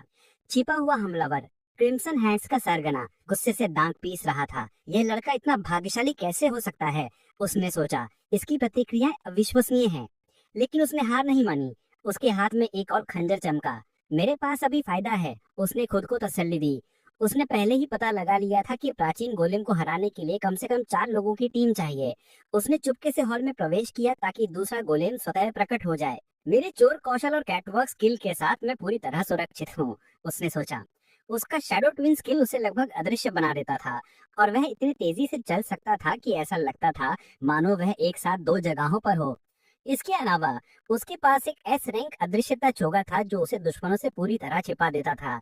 3 वर्सेस 1, यह गंदा खेल है, लेकिन चोर हमेशा ऐसा ही करते हैं, उसने मुस्कुराते हुए सोचा। उसने अपने खंजरों को जहर में डुबो दिया था ताकि यूको की रक्षा की संभावनाएं और कम हो जाएं। एक और खंजर यूको की ओर उड़ा, लेकिन इस बार भी वह चूक गया। उसके चेहरे के पास से गुजरता हुआ जहर का हमला नाकाम रहा। सरगना गुस्से से कांप रहा था। यह लड़का सामान्य नहीं है, उसने सोचा। यूको 2 गोलियों से एक साथ जूझ रहा था, लेकिन उसका ध्यान अब भी अपने लक्ष्य पर था, जादुई अमृत जो उसकी माँ को बचा सकता था। उसने अपने पिछले जीवन की गलतियों को याद किया जब वह अपनी माँ को नहीं बचा सकता था। इस बार मैं हार नहीं मानूंगा, उसने मन ही मन कसम खाई। वह गोलेम के कवच को तोड़ने में जुटा था। हर प्रहार के साथ कोर के करीब पहुंच रहा था, लेकिन सरगने की साजिश ने स्थिति को और जटिल बना दिया था। यूको को न केवल गोलेम से बल्कि इस छिपे हुए दुश्मन से भी लड़ना था। उसने अपनी तलवार को और मजबूती से पकड़ा। मेरा भाग्य मेरे साथ है, उसने सोचा, और इस बार मैं अकेला नहीं हूँ। मेरे परिवार का विश्वास मेरे साथ है। ताकाहाशी यूको प्राचीन गोलेमों के साथ युद्ध में उलझा हुआ था, लेकिन उसका असली दुश्मन क्रिम्सन हैंड्स का सरगना छाया में छिपा उसकी हार का तमाशा देख रहा था। सरगना हैरान था। इस कमजोर कवच के नीचे उसने जहर का प्रतिकारक कैसे छिपाया, उसने सोचा। लेकिन वह जल्दी ही घबराहट से उभर गया। मुझे बस उसे उलझाए रखना है, उसने मन ही मन कहा। उसने एक साथ दर्जनों 4 बेड वाले चाकुओं से हमला किया। मुझे जाल बिछाना बहुत पसंद है, उसने मुस्कुराते हुए सोचा। उसे भरोसा था कि उसे अकेले ही कामयाब होना चाहिए। पिछले अनुभवों ने उसे सिखाया था कि मूर्खों की भीड़ पर भरोसा नहीं करना चाहिए। उसने अपने भरोसेमंद जालों जैसे कि जीवंत कांटेदार तारों पर दांव लगाया। उसके जालों ने यूको की गतिविधियों को सीमित कर दिया। सरगना अपनी चालाकी पर इतराते हुए सोच रहा था, अब बस समय की बात है, गोलेम उसे कुचल देंगे। यूको को इस साजिश का कोई अंदाजा नहीं था। वह 2 गोलेमों से जूझ रहा था, उनके पत्थर के कवच को तोड़ने की कोशिश में, ताकि वह उनके कमजोर बिंदु कोर तक पहुंच सके। लेकिन सरगना ने सोचा कि उसने काफी किया, अब वह तमाशा देख सकता है। लेकिन उसकी खुशी ज्यादा देर नहीं टिकी। अचानक यूको उसकी ओर तलवार ताने उड़ा।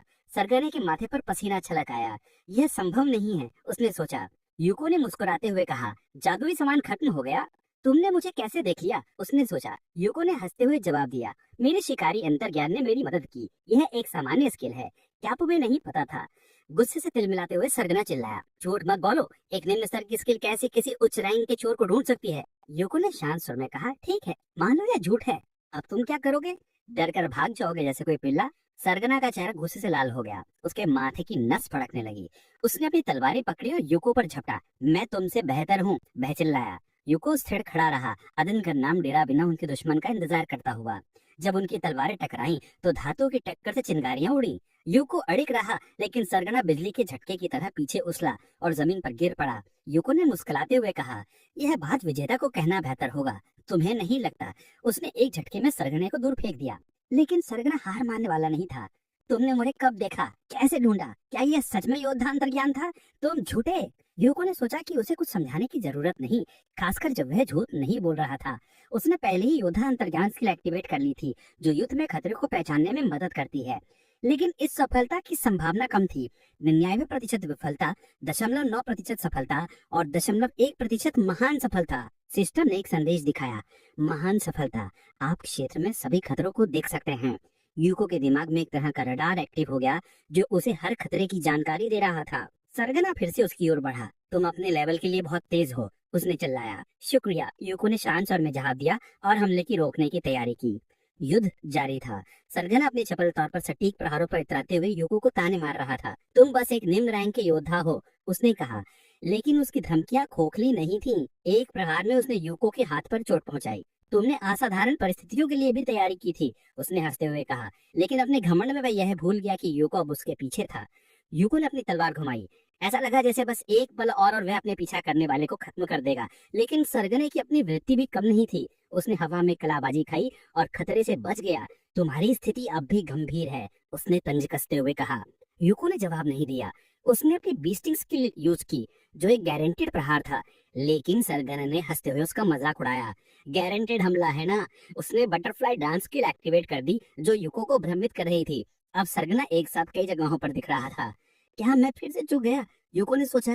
तभी सरगने ने फिर हमला किया। जमीन से उछलकर उसकी ओर बढ़ा। यह चकमा देने के लिए सही स्थिति है, उसने कहा। उसका हमला सफल रहा। यूको की टांग पर एक और चोट लगी। ओह, यूको ने कहा। अब वह और असुरक्षित हो गया था। सरगना अपनी सफलता पर इतराया। तुम जैसे धीमे योद्धा मुझे कभी नहीं पकड़ सकते, उसने चिल्लाया। लेकिन तभी एक प्राचीन गोलेम ने लेजर शॉट से हमला किया। यूको ने अपनी प्रतिभा के दम पर एक घातक चोट से खुद को बचा लिया।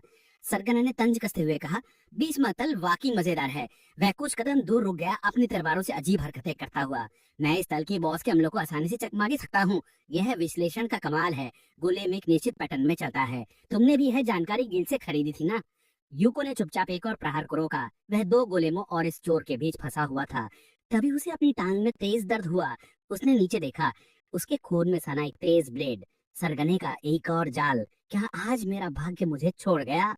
यूको ने सोचा। लेकिन उसने अपने परिवार की तस्वीर अपनी आंखों के सामने देखी। अपनी माँ नोजोमी। नहीं, मैं हार नहीं मानूंगा। उसने अपने तलवार को और मजबूती से पकड़ा। यह युद्ध अभी खत्म नहीं हुआ था। जैसे ही युवक ने कांटे पर पैर रखा, सामने खड़ा ठग मुस्कुराते हुए चिल्लाया। उसकी जाल काम कर रही थी। उसने गर्व से कहा, 20वीं मंजिल पर कोई घुसपैठिया नहीं है। इसका मतलब है कि जैसे ही मैंने इस ऑपरेशन की तैयारी शुरू की थी, मेरी जीत पहले ही तय हो चुकी थी। ये कहने के बाद उसने बिच्छू बिंदु तकनीक का इस्तेमाल किया। ताकाहाशी को अपनी ताकत पर जो भरोसा था वो पूरी तरह से टूट गया था, क्योंकि उसे मुश्किल से ही अपने विरोधी के वारों को रोकने का समय मिल पा रहा था। एक और टक्कर के बाद वो अपने पैरों पर खड़ा नहीं रह सका। दुश्मन की तलवार से निकली माना की लहर ने उसे पीछे फेंक दिया। झटका इतना तेज था कि वो जमीन पर गिर पड़ा और बेहोश हो गया। उसकी तलवार उसके हाथ से छूटकर जमीन पर गिर गई। थोड़ी ही देर में वो होश में आया और उसे एहसास हुआ कि वो खतरे के सामने निहत्था था। थक चिल्लाया, अब सब खत्म हो गया।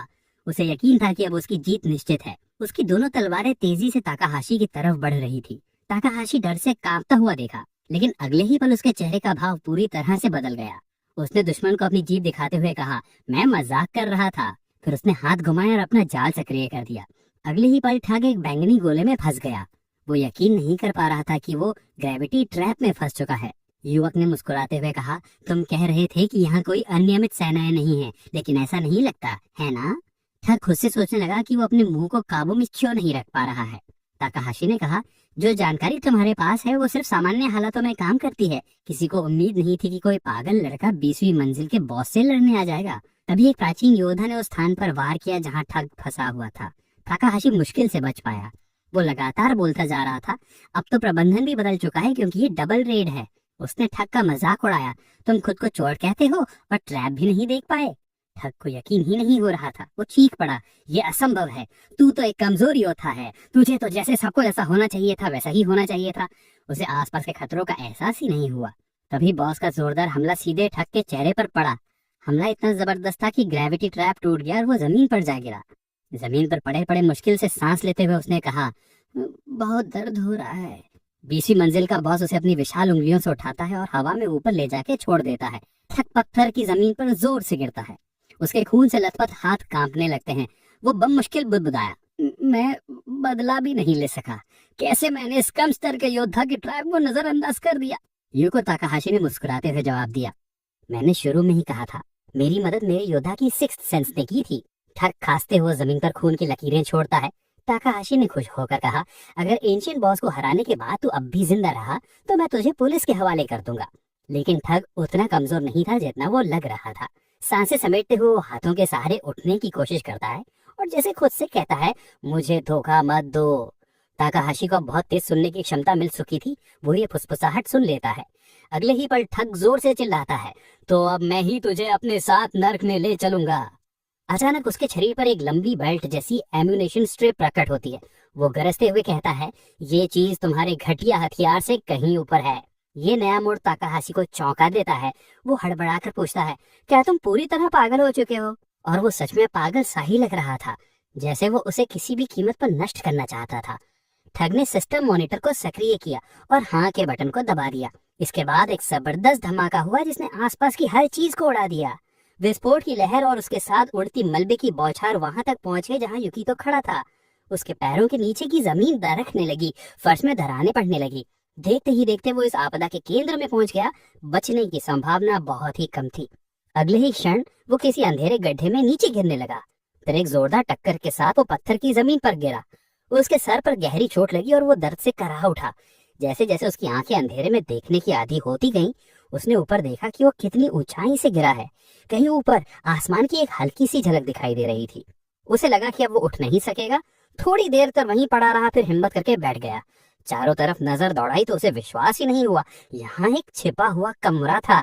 अभी वो इस जबरदस्त गिरावट से सांस संभाल ही रहा था कि ऊपर से एक गोलम उसके ऊपर झपटता हुआ आया। उसे मारना इतना आसान नहीं था। ताकाहाशी ने अपनी पूरी ताकत मुट्ठी में समेटी और उठ खड़ा हुआ। एक निराशाजनक विचार उसके मन में कौन था, मैं फंस चुका हूँ। लेकिन अभी हाल ही में मिली किस्मत पर उसका भरोसा बना हुआ था। उसने तेजी से उस अनजान कमरे का मुआयना किया। दीवार में एक छेद से उसे सीढ़ी और कोई चमकती हुई चीज दिखाई दी। ये क्या है, युवक ने सोचा।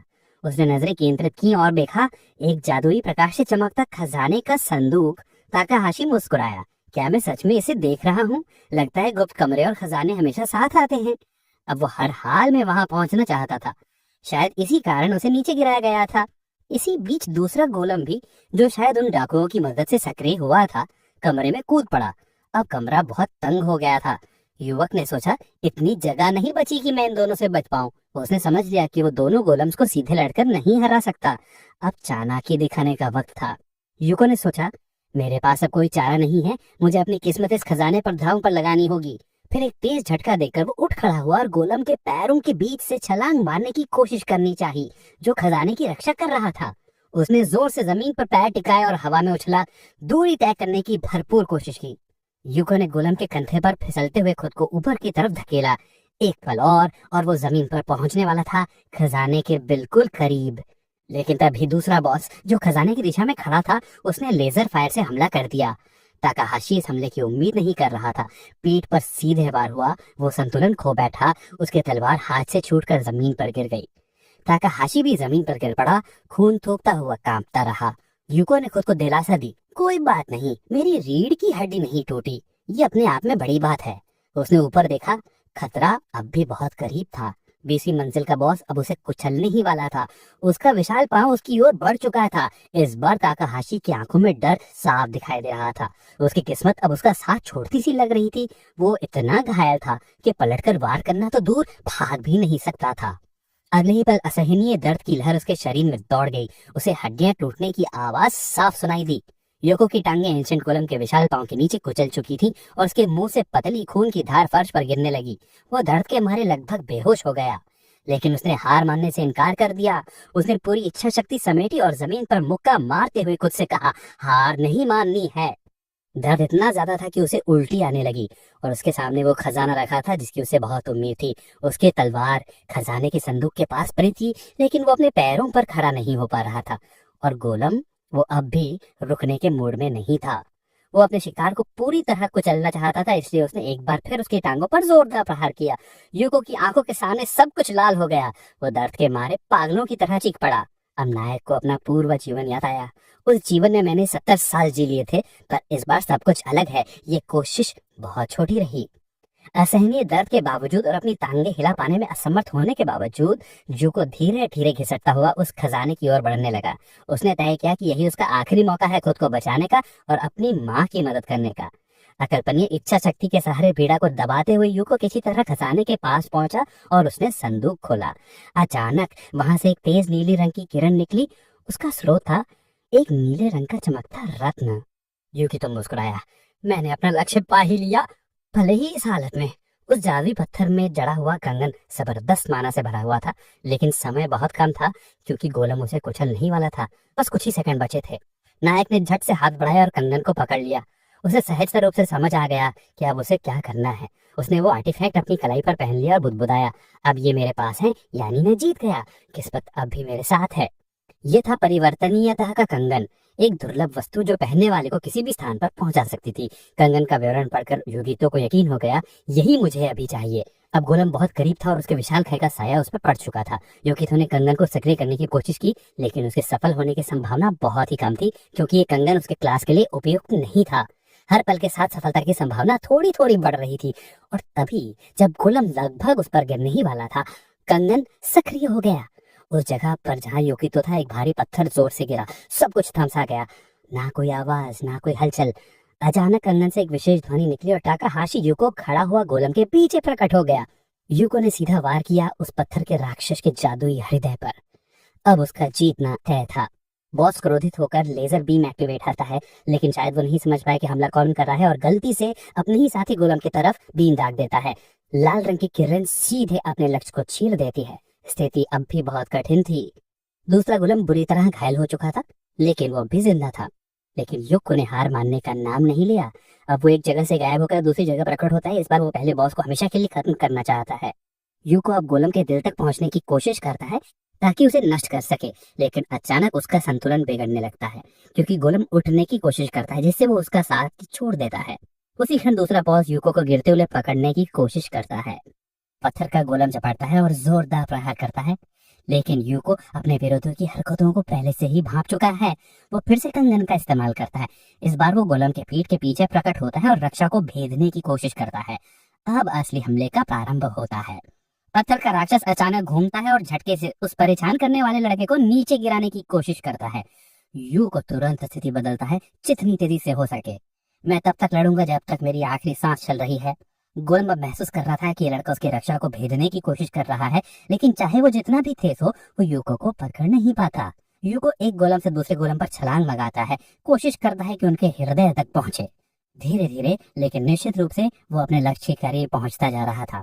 एक के बाद एक वार में वो गोलम्स की रक्षा को भेदता है और उनके कोर को नुकसान पहुंचाता है। हर गोलम के कोर को अच्छा खासा नुकसान हो चुका है, लेकिन वो अब भी पूरी तरह नष्ट नहीं हुए हैं। इस तरह की कार्रवाई कई मिनटों तक चलती रही। गोलम्स ने यूको को देख लिया है। इस बार वो दोनों के ठीक बीचों बीच प्रकट हुआ है। यूको अब अपने नए जीवन के सपनों से पीछे हटने वाला नहीं है। पत्थर के ये राक्षस अब हमले के लिए यूको को लक्ष्य बना चुके हैं। दोनों गोलम तेजी से उसकी ओर बढ़ते हैं ताकि उसे कुचल सके। दोनों ओर से दो विशाल हथेलियां उसकी ओर आ रही हैं, मानो उसे खत्म कर देना चाहती हूँ। यूको फिर से अपनी कलाई में पहना हुआ ब्रेसलेट इस्तेमाल करता है। गोलम्स अपनी गति की वजह से रुक नहीं पाते और एक दूसरे के कोर पर ही हमला कर बैठते हैं। नुकसान बहुत बड़ा होता है, लेकिन फिर भी ये काफी नहीं है। यूको फिर से प्रकट होता है, इस बार गोलम के पीठ के पीछे। वो बी स्टिंग नाम की स्किल का इस्तेमाल करता है और पहले गोलम का कोर एक सटीक और क्रिटिकल स्ट्राइक से नष्ट कर देता है। इसके तुरंत बाद वो दूसरे बॉस की ओर बढ़ता है। इस बार Yuko storm of strike skill का इस्तेमाल करता है। वार अपने निशाने पर लगता है और दूसरा गोलम भी ध्वस्त हो जाता है। यूको ने एक साथ दो बॉस को हरा दिया है। गोलम्स बिखर जाते हैं और थका हुआ यूको ऊंचाई से नीचे गिरता है। यूको नरम लैंडिंग के लिए फिर से ब्रेसलेट इस्तेमाल करने की कोशिश करता है, लेकिन अफसोस अब वो काम नहीं करता। इस्तेमाल की सीमा पूरी हो चुकी है।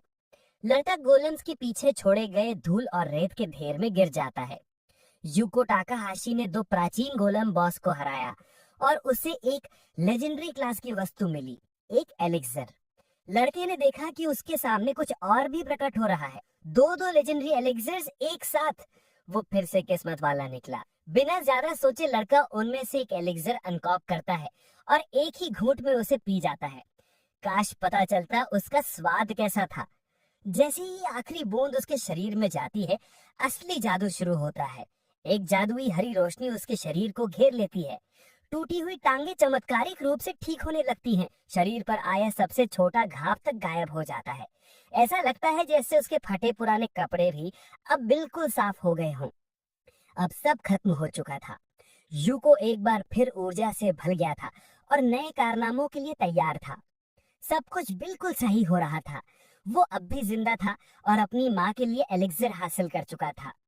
यूको टाकाहाशी को 3 टाइटल मिले हैं क्योंकि उसने सारी शर्तें पूरी की हैं।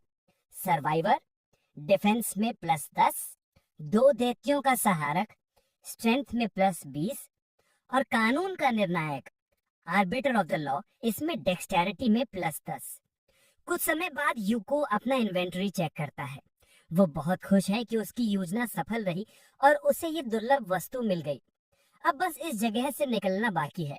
लड़का कुछ ही सेकंड्स में फिर से ऊपर की ओर चढ़ जाता है, उस मुख्य हॉल तक जहां बॉस था। ऊपर पहुंचकर उसे वो डाकू की केप मिलती है। उसे देखकर यूको सोचता है कि क्या ये अपराध का सबूत देने के लिए पर्याप्त होगा। वो खून से सनी केप अपने साथ लेकर बाहर की ओर बढ़ता है। डंजन से निकलते ही वो सीधा गिल्ड में जाता है और सब कुछ बता देता है। पंजीकरण डेस्क पर खड़ा कर्मचारी बहुत घबरा जाता है और सुपरवाइजर को बुलाने चला जाता है। जैसा कि अनुमान था, पूरी घटना ने तहलका मचा दिया। सुपरवाइजर ने घटना को कवर करने के लिए एक छोटा इंटरव्यू मांगा, लेकिन यूको की कुछ और जरूरी योजनाएं थी। उसने इंटरव्यू को टालने की गुजारिश की। वो उसे बहुत जल्दी थी। गिल्ड की इमारत से बाहर निकलते ही वो पूरी ताकत से दौड़ पड़ता है। कई राहगीर उसकी नजरों पर जा टिकी। आखिरकार वो अब न्यूज में था। वो आदमी जिसने अकेले 20 मंजिलों को पार किया और 2 बॉस को एक साथ हराया। लेकिन इन सब बातों का कोई मतलब नहीं था। ये सब ना तो शोहरत के लिए था और ना ही पैसों के लिए। ये सब बस उसके परिवार के लिए था। यूको ने वो प्रेशियस औषधि हासिल कर ली थी जिससे उसकी माँ ठीक हो सकती थी। कुछ समय बाद अस्पताल में डॉक्टर को जांच के नतीजे मिलते हैं। यूको और नाओमी दोनों बेसब्री से नतीजों की घोषणा का इंतजार कर रहे हैं। डॉक्टर मिसेस यूकी को बधाई देते हैं। वो पूरी तरह से स्वस्थ हैं। ये सुनकर हर कोई बेहद खुश हो जाता है। खुद डॉक्टर भी हैरान है कि सेलेक्सर का प्रभाव कितना जबरदस्त है। ये अविश्वसनीय है। नाओमी खुशी से अपनी माँ को गले लगाती है। मिसेस यूकी अपने बेटे का हाथ पकड़ती है और उसे उसके हर उस काम के लिए धन्यवाद देती है जो उसने उसके लिए किया है। वो बेहद खुश है कि वो आखिरकार ठीक हो पाई है। यूकी तो खुशी के आंसू जब्त करते हुए अपनी माँ का धन्यवाद करता है, क्योंकि ये सब कुछ वो अपनी परवरिश और अपने संस्कारों की बदौलत ही कर पाया है। आखिरकार वो ये बात अपनी माँ से कह सका है। नोमी इस बेटे के इस भावुक शब्दों से बेहद प्रभावित होती है। वो डॉक्टर के सामने ही हंगामा कर देती है। ये सब बातें घर पर भी तो कह सकते थे। सिर खुजाते हुए युकितो उसकी बात से आंशिक रूप से सहमत होता है और उसकी आंखों के आंसू पोंछ देता है। नोमी सोचती है कि इतने सालों में भी युकितो ने कभी अपनी नाक से आगे देखने की आदत नहीं सीखी। तभी अचानक सब कुछ थम जाता है। पूरा संसार जैसे जम जाता है और कोई ताकाहाशी परिवार को खिड़की से देख रहा होता है। उसी वक्त आधी खुली खिड़की से एक अजनबी का पैर धीरे धीरे अंदर आता है। वो अजनबी अफसोस करता है कि उसे इतने सच्चे और निर्मल लोगों को पीड़ा पहुंचानी पड़ेगी। एक सुनहरे बालों वाला आदमी बेहद सस्ते कपड़ों में कमरे में दाखिल होता है। उसके चेहरे पर दुख है कि ये काम अस्पताल के दीवारों के भीतर हो रहा है। फिर भी उसे कोई दिलासा नहीं मिलता। जैसा कि डॉक्टर अक्सर कहते हैं कि हमने अपनी पूरी कोशिश की, लेकिन कभी कभी पूरी कोशिश भी काफी नहीं होती। इसके बाद परिवार ज्यादा गहराई से जांच नहीं करेगा। मौत का कारण एक साधारण हार्ट अटैक बताया जाएगा। वो सुनहरे बालों वाला आदमी अपना मुक्का सीधा नओमी की तरफ घुमाता है। उसी वक्त यूकितो उस हमले को ब्लॉक कर देता है। वो अजनबी ये उम्मीद नहीं कर रहा था। यूकितो गुस्से से पूछता है, ये हरामी क्या कर रहा है? लेकिन वो आदमी कोई जवाब नहीं देता। वो किसी और बात से चौंका हुआ था कि यूकितो हिल कैसे पा रहा है। तभी यूकितो को याद आता है कि उसने इस आदमी को पहले देखा है। क्या ये वही है, एक हीरो, सभी एडवेंचर में सबसे ताकतवर, जो रैंकिंग में नंबर 1 पर है, जिसे दुनिया का रक्षक माना जाता है? हाँ, ये यूकितो की आंखें धोखा नहीं दे रही थी। वो आदमी था ओयामा कोसामारिदो। उसने एक अजीब सा बैच दिखाकर साबित भी कर दिया कि वो सच में हीरो है। यूकितो और भी ज्यादा उलझन में पड़ गया कि एक हीरो ऐसा क्यों करेगा। लेकिन अब ओयामा ने बात काटी। अब सवाल पूछने की बारी उसकी थी। यूकितो शून्यता में कैसे हिल पा रहा है, क्योंकि ऐसा सिर्फ वो ही कर सकता है जिसने मौत को चखा हो। तो इसका एक ही मतलब है, क्या वो भी पुनर्जीवित हो चुका है? अगर वो सुनहरे बालों वाला आदमी इतनी आत्मविश्वास से पुनर्जीवन की बात कर रहा है, तो वो भी, हाँ ये सच था। और अब जब दोनों जानते थे कि वो क्या बात कर रहे हैं, ओयामा चाहता था कि यूकितो सच्चाई जान ले। मैं यहाँ दुनिया के अंत के खतरे को खत्म करने आया हूँ। वो पूछता है कि इस सब का मेरी बहन से क्या लेना देना। वो एक फैक्टर है, बल्कि एक नकारात्मक प्रभाव जो वो अपने पति पर आगे डाल सकती है। इसीलिए नाओमी को हटाना जरूरी है। उसका मतलब क्या है? Future husband. वो लड़का हमारे इस संसार के लिए बहुत महत्वपूर्ण है। उसका तलाक उससे बहुत गहरा चोट पहुंचाता है। यही आने वाले विनाश का मूल कारण बनने वाला है। इसीलिए ओयामा आज यहाँ पहुंचा है ताकि वो नोसोमी यूकितो की बहन को खत्म कर सके। सोने जैसे बालों वाला आदमी मुस्कुराते हुए उम्मीद करता है कि यूकितो ये बात समझेगा और शांत रहेगा, लेकिन उसके ये शब्द यूकितो को शांत नहीं करते, बल्कि और भड़का देते हैं। यूकितो बहस करता है कि ये टाइमलाइन पहले जैसी नहीं है। इस बार मैं अपनी बीमार माँ को ठीक कर सका, इसलिए नोसोमी को अस्पताल के बिल चुकाने के लिए नाइट क्लब में काम नहीं करना पड़ा, और ना ही वो उस आदमी से मिली जो उसका फ्यूचर हस्बैंड बनने वाला था। तो फिर नोसोमी को मारने का कोई मतलब नहीं बनता। ओयामा को ये तर्क इंटरेस्टिंग लगता है, लेकिन फिर भी वो पीछे हटने को तैयार नहीं है। वो कहता है सिर्फ सिद्धांतों पर भरोसा करने के बजाय निश्चित कार्य करना बेहतर है। यूकितो उसे धमकाता है, मैं उसे छूने भी नहीं दूंगा। अगर शांति के लिए एक बलिदान देना पड़े तो क्या वो सही सौदा नहीं है? लेकिन यूकितो पीछे हटने को तैयार नहीं है। वो बलि पूछ रहा है कि ऐसे अपनी मृत्यु हो सकती है अगर वो पीछे हटा तो। मैं अपनी बहन की रक्षा करूंगा। ओयामा भी अपने इरादों से पीछे नहीं हटता। तभी उसके मन में एक विचार आता है। वो यूकितो को एक प्रस्ताव देता है, चलो लड़ाई करते हैं, तुम अपनी ताकत साबित करो। यूकितो को समझ नहीं आता कि वो ऐसा क्यों कर रहा है, लेकिन शायद यूकितो वाकई खास है। ओयामा जानता है कि वो एक जागृत व्यक्ति से रुखे व्यवहार कर रहा है, लेकिन इसमें उसकी ऊंचाई का भी हाथ है। वो यूकितो से लंबा है। यूकितो के सामने एक इन्फो विंडो खुलती है। आंकड़े देखकर वो हैरान हो जाता है कि इस आदमी के पास इतनी ताकत कहाँ से आई। ओयामा धीरे धीरे उसकी ओर बढ़ता है। कोई बड़ी बात नहीं है, सच तो सीधा सा है। अगर तुम्हारे पास ताकत नहीं है तो तुम ना तो किसी की रक्षा कर सकते हो और ना ही इस दुनिया की। चाहे वो दुनिया हो या तुम्हारे अपने, सच एक ही रहेगा। तो अब समय है फैसला करने का। या तो मैं तुम्हारी बहन को अभी मार डालूं, या फिर तुम मेरी चुनौती स्वीकार करो। अब यूकितो क्या करे? क्या वो चेंजेबिलिटी ब्रेसलेट का इस्तेमाल करके भाग जाए और अपने परिवार को लेकर कहीं छुप जाए? नहीं, यूकितो चुनौती स्वीकार करता है। वो तैयार है लड़ने को। ओयामा को यकीन था कि यूकितो यही फैसला करेगा। खालीपन का उपयोग सिर्फ सीमित समय के लिए किया जा सकता है, 10 मिनट। अगर तुम 10 मिनट टिक गए तो तुम जीत जाओगे। यूकितो सोचता है, क्या ये लड़ाई यहीं अस्पताल में शुरू होगी? लेकिन हीरो नहीं चाहता कि अस्पताल की दीवारें टूटे। वह सुझाव देता है कि कोई और जगह चुनी जाए। फिर वह खिड़की से कूद जाता है और यूकितो को बुलाता है। यूकितो चारों ओर देखता है, कोई और विकल्प नहीं बचा। मैं उसकी रक्षा जरूर करूंगा, वह सोचता है, और यूकितो भी खिड़की से कूद जाता है। उसी क्षण रूनो ने लड़के पर विभिन्न तत्वों से हमला करना शुरू कर दिया। आग, पानी, धरती वगैरह। यूको चौंक गया, क्योंकि गोरे बालों वाला लड़का ओयामा तुरंत ही शक्तिशाली हमलों से शुरुआत कर चुका था। उसने युको को तैयार होने का भी मौका नहीं दिया।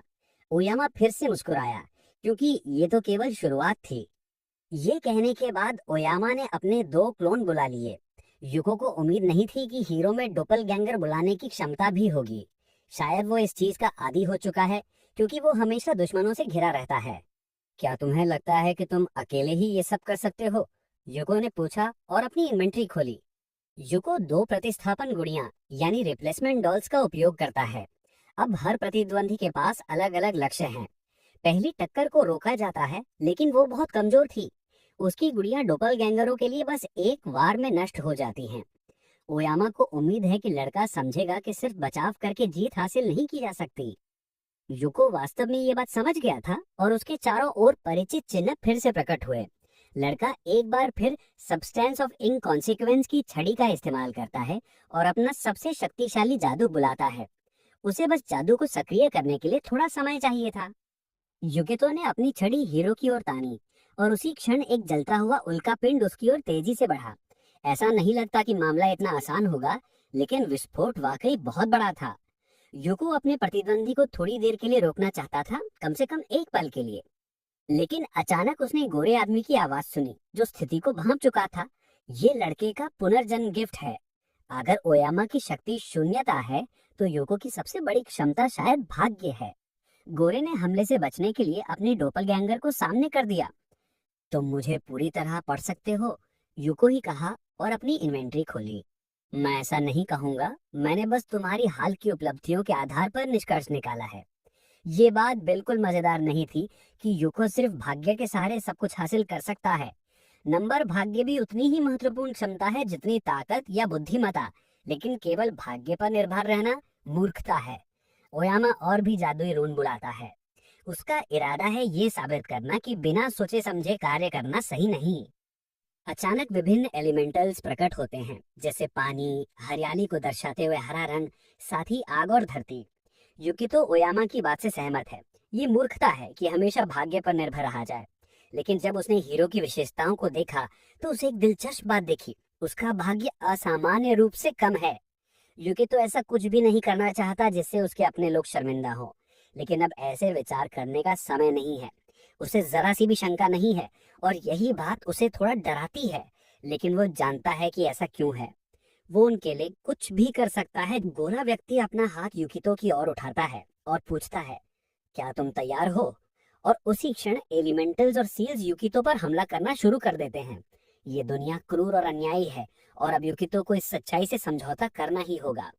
आग वाला एलिमेंटल हमला करने को तैयार है, पानी वाला भी पीछे नहीं। यूको के पास एक योजना है। वो अपनी बुरी किस्मत का फायदा उठाना चाहता है। इन्वेंट्री मेन्यू खोलकर वो फिर से वेरिएबिलिटी ब्रेसलेट चुनता है और उसी क्षण यूको की कलाई पर एक ब्रेसलेट प्रकट हो जाता है। उसे हीरो को हराना ही होगा, क्योंकि उनके बीच लक यानी सौभाग्य में बहुत फर्क है। कलाई में ब्रेसलेट का कनेक्शन पूरा हो गया। सक्रियता सफल रही, भले ही उसकी बुद्धिमत्ता और एक निश्चित वर्ग यानी क्लास की कमी हो, सौभाग्य तो हमेशा उसके साथ है। वो हीरो की नजरों से गायब हो गया। शहर के बीचों बीच शून्यता की एक बाधा से घिरे क्षेत्र में युकी तो ठीक वहीं प्रकट हुआ जहां उसे होना चाहिए था। ओयामा को हैरानी हुई कि वो वेरिएबिलिटी ब्रेसलेट इस्तेमाल कर रहा है। ये काफी उपयोगी वस्तु है, लेकिन उसके पास तो सामान्य उड़ने वाले जादू भी पर्याप्त हैं। कार की छत से कूदकर युकितो ने माफी मांगी, क्योंकि वो लड़ाई को यहीं जारी रखना चाहता था। क्योंकि ओयामा ने युको की परीक्षा लेने की हिम्मत की थी, इसलिए अब युकितो भी ओयामा की परीक्षा लेना चाहता है। एक हीरो निर्दोष लोगों को शामिल नहीं करता ना? युकितो ने पूछा। ब्रांडी प्रभावित हुआ। ये तो वाकई एक दिलचस्प सोच है, क्योंकि ओयामा वास्तव में एक हीरो है। उसका कर्तव्य लोगों की रक्षा करना है, उन्हें नुकसान पहुंचाना नहीं। इसीलिए वो अब सामूहिक जादू का प्रयोग नहीं करेगा। सभी एलिमेंटल्स को वापस बुला लिया गया है। तलवार का भी उपयोग नहीं करेगा, लेकिन यूको को इसकी चिंता नहीं करनी चाहिए। कुछ भी उस हीरो को चालाक लड़के को हराने से नहीं रोक सकता। यूको ने भी अपनी तलवार इन्वेंट्री में रख दी। अब वो देखना चाहता है कि हीरो इस स्थिति को कैसे संभालता है और क्या वो सफल होता है। लड़का केवल एक ढाल चुनता है, उसके अनुसार वही काफी होनी चाहिए। ढाल से सुरक्षित होकर वो लड़ाई जारी रखने के लिए तैयार हो गया। ये दृश्य देखकर गोरे बालों वाला व्यक्ति पुरानी यादों में खो गया। अपने पिछले जीवन में वो अक्सर ऐसे दुश्मनों से लड़ता था जो भीड़ को ढाल की तरह इस्तेमाल करते थे। मैजिकल भालों की एक खासियत होती है, वे लक्ष्य का पीछा करने में माहिर होते हैं। वे हर बाधा से बचते हुए युको तक पहुंचने की कोशिश कर रहे थे। युको ने एक तेज बाहें मोड़ लिया और खुद को एक गली में छुपा लिया। भाला तेज था और युको के पास पहुंच गया, लेकिन युकितो ने सफलतापूर्वक इसे अपनी ढाल से रोक लिया।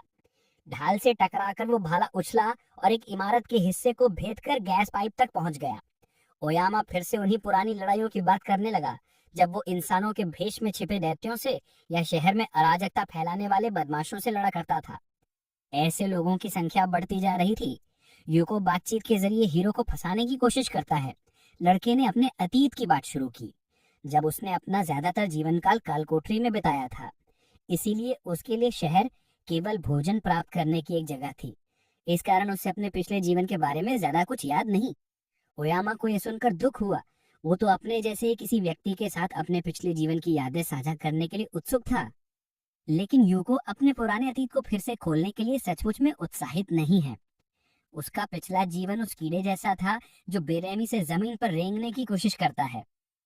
तो फिर तुम्हें एक नया जीवन जीने का मौका मिलने के लिए आभारी होना चाहिए, युको ने कहा। युको को एक जोरदार लात लगी और वो कार के नीचे से लगभग बाहर गिर गया। युको बार बार कहता रहा कि वो ऐसा इंसान है जिसे तंग जगहों में रहना ज्यादा अच्छा लगता है। हीरो को गुस्सा आ गया। क्या मैं सचमुच एक डरपोक से लड़ रहा हूँ? युको ने एक स्केटबोर्ड पकड़ा, उसे थोड़ी रफ्तार चाहिए थी। हीरो चाहे जो सोचे और जो कुछ कहे, युकी तो खुद को धोखा नहीं देगा। हीरो ने देखा कि वो लड़का फिर से भागने की कोशिश कर रहा है और अब ये सब उसे बोर करने लगा था। आखिरकार उसने युको से कहा था कि वो उसे साबित करे कि वो उसके लायक है, लेकिन हीरो एक ऐसे कायर को मान्यता देने के लिए तैयार नहीं था जो हमेशा भागता ही रहे। उसी पल युको के रास्ते में एक रुकावट आ गई। वो जल्दी से स्केटबोर्ड से कूद गया। ऐसा लगा जैसे वो एक बंद गली में फंस गया है। अगर युको बस इतना ही कर सकता है तो शायद उनकी लड़ाई यहीं खत्म हो जाएगी। ओयामा अपना सबसे ताकतवर वार करने से बस एक कदम दूर था। युको ने तुरंत चारों ओर देखा। उसके बाएं ओर एक लैंपपोस्ट था। अगर हीरो यही सोच रहा है तो अब वक्त है कार्रवाई का। वो तेजी से कंक्रीट के खंभे की तरफ दौड़ा और अपने पैर से जोरदार लात मारी। ओयामा को कुछ समझ में नहीं आया कि ये क्या हो रहा है। लैंप पोस्ट टूट गया और गिरने लगा। कार्रवाई का समय आ गया है, युको ने मुस्कुराकर कहा। ओयामा को समझ में आ गया कि अब उसे भी कुछ करना ही पड़ेगा। ओयामा ने देखा कि एक बड़ा सा खंभा उस पर गिर रहा है। वो घबरा गया, भ्रमित सा दिखने लगा। स्थिति का मूल्यांकन करते हुए प्रमुख एडवेंचरर ने देखा कि पीछे से कार उसकी ओर बढ़ रही थी। ओयामा को तकाहाशी की रणनीति समझ में आ गई। युवक ने उसे जाल में फंसा लिया था। युकितो ने उत्सुकता से एडवेंचरर की हरकतों को देखा और तालियां बजाई। उसने पहले ही सब कुछ गिन कर रखा था, क्योंकि हीरो के पास और कोई विकल्प नहीं था। उसने सब कुछ इस तरह से किया था कि निर्दोष लोगों को कोई नुकसान ना हो। खंबे को पकड़कर जमीन पर रखते हुए कसो मरेडो ने कहा, ये तो साफ था। लेकिन अगले ही पल उसने माना कि युवक उसे हैरान कर गया। तकाहाशी मुस्कुराया और पूछा, सच में ये साफ था? अगर ऐसा है तो तुम्हें हर कीमत पर उन्हें बचाना होगा। हीरो अब भी मुस्कुरा रहा था। ओयामा के चेहरे के भावों से लग रहा था कि इस मोड़ ने उसे हक्का बक्का कर दिया है। कटी हुई विद्युत लाइनों में करंट था और एक बड़ी दुर्घटना होने वाली थी।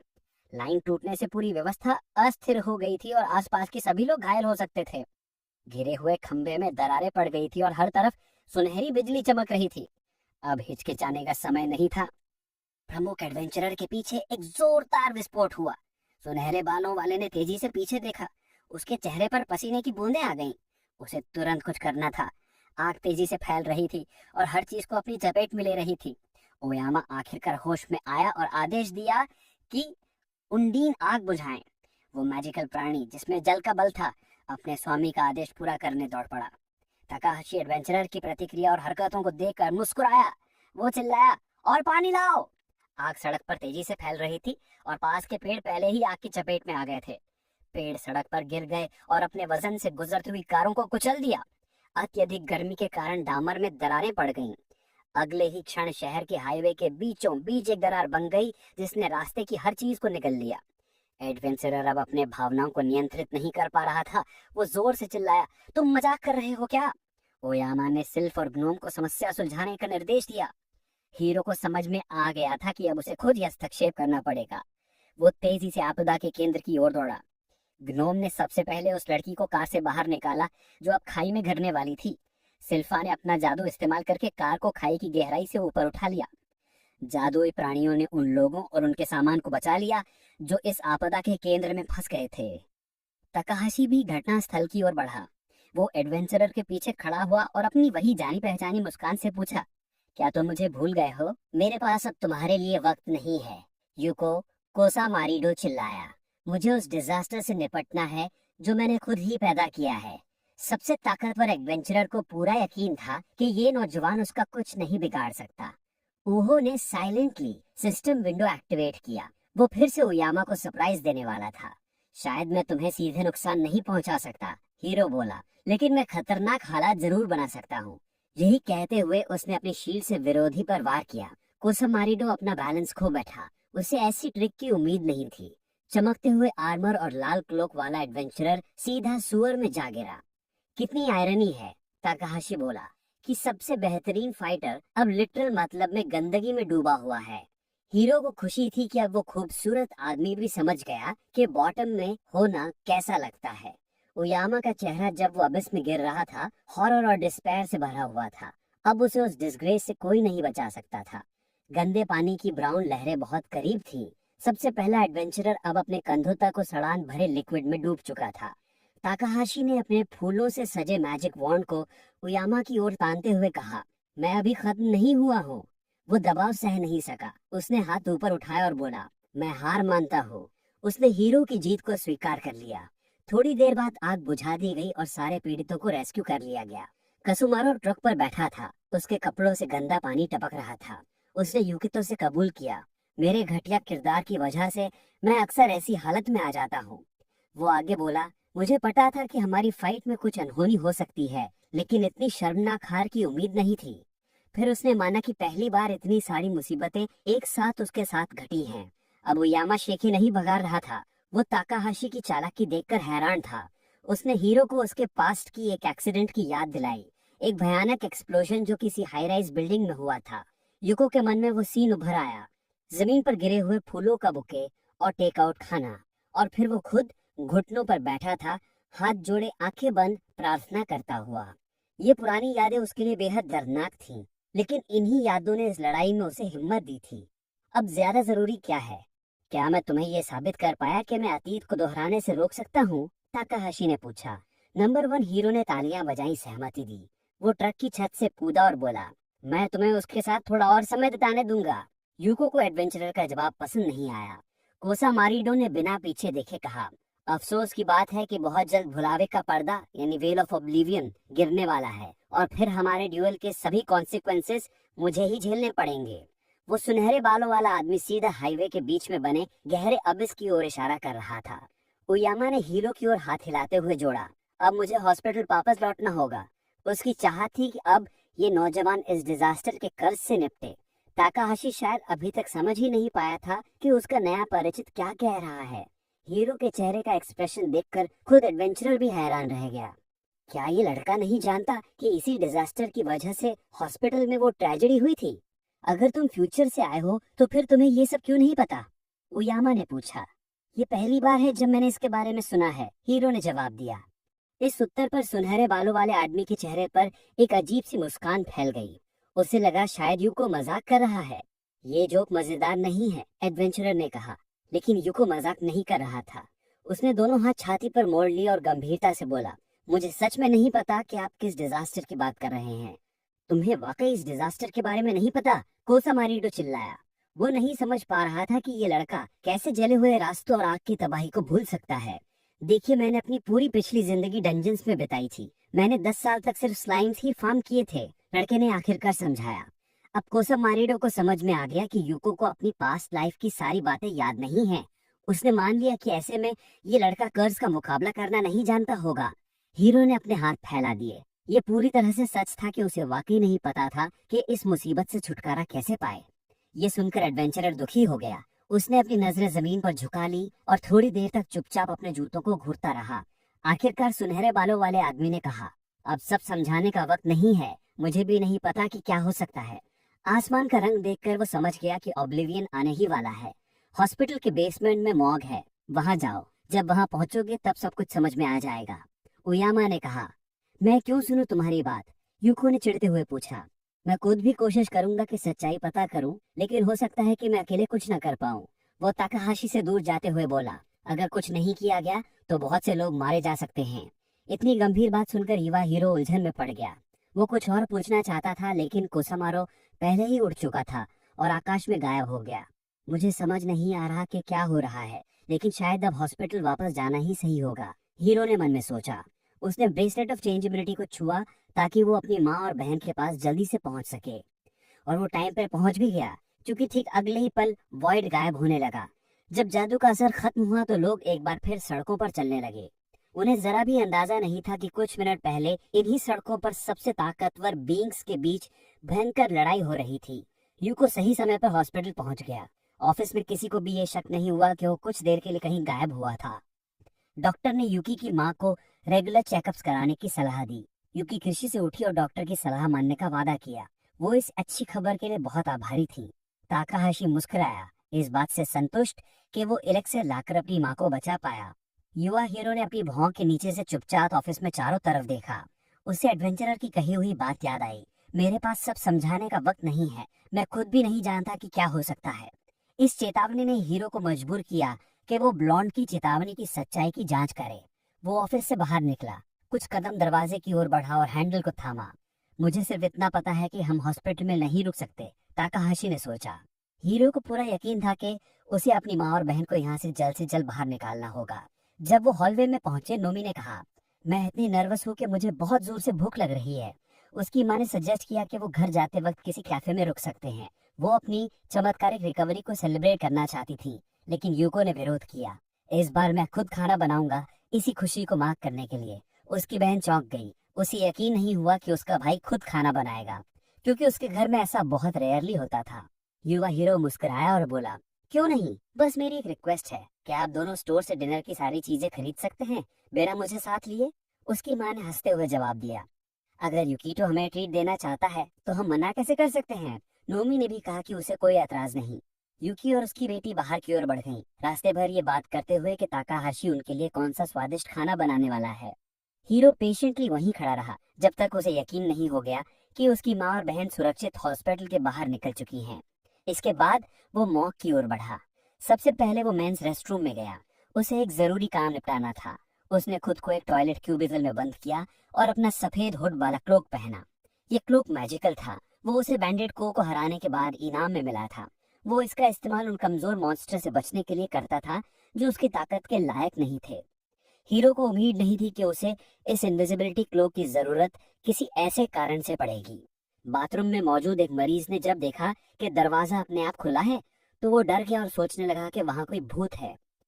इसी दौरान युवा हीरो कॉरिडोर के अंत में स्थित एलिवेटर तक पहुंच गया। युको शांत मन से देखता रहा कि एलिवेटर ऊपर से धीरे धीरे नीचे उतर रहा है। वो सोचने लगा, आखिर मैंने इस कर्स ऑफ डिजास्टर के बारे में कभी क्यों नहीं सुना। उयामा ने कहा था कि जब वो मॉर्ग पहुंचेगा तो सब कुछ खुद ही समझ में आ जाएगा। आखिरकार एलिवेटर के डिस्प्ले पर लिखा आया B1। ये बेसमेंट फ्लोर था, वही जहां मॉर्ग स्थित था। वो हीरो पूरे आत्मविश्वास के साथ एलिवेटर से बाहर निकला और आगे बढ़ने लगा। उम्मीद थी कि जल्द ही उसे पता चल जाएगा कि उसे कहाँ जाना है। युवा लड़के ने महसूस किया कि चारों ओर एक भयानक सन्नाटा था और पूरा फ्लोर डेथ और डिस्पेयर से भरा हुआ था। क्या यहाँ कुछ ऐसा है जो किसी बड़ी कैटास्ट्रॉफी को जन्म दे सकता है? युको ने सोचा। उसने तय किया कि सबसे पहले उसे ये देखना चाहिए कि इस फ्लोर पर कोई जिंदा है। सिस्टम का रेडार दिखा रहा था कि वहां कोई नहीं था। इसका मतलब था कि अब हीरो पूरे फ्लोर को आराम से जांच सकता था। ताकाहाशी ने सामने की ओर देखा, बहुत ध्यान से, दरवाजों पर लगे साइंस पढ़ते हुए। वह जल्द से जल्द मॉर्ग ढूंढना चाहता था। आखिरकार एक दरवाजा दिखा जिस पर मॉर्ग लिखा था। मौका आ गया था। युवा लड़के ने चुपचाप दरवाजा खोला। अंदर घना अंधेरा था। जब उसकी आंखें अंधेरे की आदत डालने लगी तो उसने देखा कि वो एक टाइल से भरे कमरे में था जहां बिस्तरों की एक कतार थी। वहां कई लोग लेटे हुए थे। उनके चेहरे पर सफेद कपड़ा ढका हुआ था। एक दिन मैं भी शायद इन्हीं में से एक बन जाऊंगा, ये युकितो के मन में ख्याल आया। युवा लड़का मरे हुए लोगों के बीच से गुजरता गया, शायद उसे कोई जवाब मिल जाए। कमरे के आखिर में जाकर वह रुका, पीछे मुड़ा और एक बार फिर उन मृत शरीरों की ओर देखा। हीरो ने अपनी जादुई क्लोक का हुड उतारा और तय किया कि वह थोड़ी देर और इंतजार करेगा, लेकिन उसे कुछ भी नहीं मिला। यूको ने सोचा कि शायद उयामा ने उसके साथ मजाक किया है। उसने सिस्टम विंडो एक्टिवेट किया, लेकिन तभी उसकी आंखें चौड़ी हो गई। स्क्रीन पर एक रेड अलर्ट यानी कि खतरे का संकेत दिखाई दिया। ताकाहाशी ने अजीब अजीब सी आवाजें सुनी और देखा कि बिस्तरों से लाल रोशनी उठ रही है। अचानक एक मृत शरीर ने हरकत की और उसके चेहरे से चादर गिर पड़ी। वह औरत जैसे किसी कन्वल्जन में थी। उसका शरीर मरोड़ खा रहा था। लिविंग डेड उठने लगे, एक ऐसा नजारा जो किसी कमजोर दिल वाले के लिए नहीं था। 1 मिनट भी नहीं गुजरा था कि एक दर्जन ज़ॉम्बीज हीरो की ओर बढ़ने लगे। वे घुर्राने लगे जैसे अंदर से कोई जानवर जाग गया हो। अब ताकाहाशी को एडवेंचरर की बात पर भरोसा हो गया था। वाकई उसे मॉर्ग में एक इशारा मिल गया था। हीरो ने अपनी तलवार सामने उठा ली। वे खतरे का सामना गरिमा के साथ करने के लिए तैयार था। जैसे जैसे ज़ॉम्बीज पास आते गए, उससे सड़ती मांस की बदबू और भी तेज महसूस होने लगी। लिविंग डेड अब इतने करीब थे कि उनके मुंह से झाग निकल रही थी। वे बिल्कुल पागल कुत्तों की तरह दिख रहे थे। पहली जिसने हमला किया वो एक लंबे बालों वाली औरत थी। एक ख्याल हीरो के दिमाग में बिजली की तरह कौन गया, ये कोई ज़ॉम्बी वायरस नहीं है। उसने एक ही बार में उस ज़ॉम्बी का सिर धड़ से अलग कर दिया। सिर जमीन पर जा गिरा। यूको इस नतीजे पर पहुंचा कि ये सब शायद एक भयानक कर्ज का असर है। पहला शरीर गिर चुका था, लेकिन बाकी मृतक भी अब बहुत पास थे। अगर कोई एडवेंचरर मरने से पहले कर्स्ड हो और तय समय में उसे दफनाया ना जाए तब वह ज़ॉम्बी बन जाता है। ताकाहाशी को अचानक याद आया। हीरो का अगला वार एक और लिविंग डेड को उसके सिर से लेकर टोर्सो तक चीर गया। जैसे ही उसने दूसरे ज़ॉम्बी को खत्म किया, तीसरा ज़ॉम्बी साइड से उस पर कूद पड़ा। हीरो ने लाइटनिंग फास्ट रिफ्लेक्स दिखाया, अपने दाएं पैर से उसके पेट में जोरदार किक मारी और उसे दूर फेंक दिया। अब ताकाहाशी को समझ आ गया था कि कर्स बाकी लाशों में भी फैल सकता है।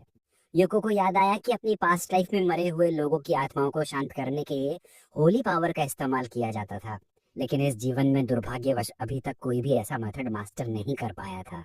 लड़के को सोचने का थोड़ा समय मिला। अच्छा है कि ये कर्स लिविंग लोगों में नहीं फैलता है, लेकिन ऐसा तभी होता है जबकि किसी ज़ॉम्बी ने तुम्हें बाइट ना किया हो। ताकाहाशी ने अगले मॉन्स्टर पर अटैक किया।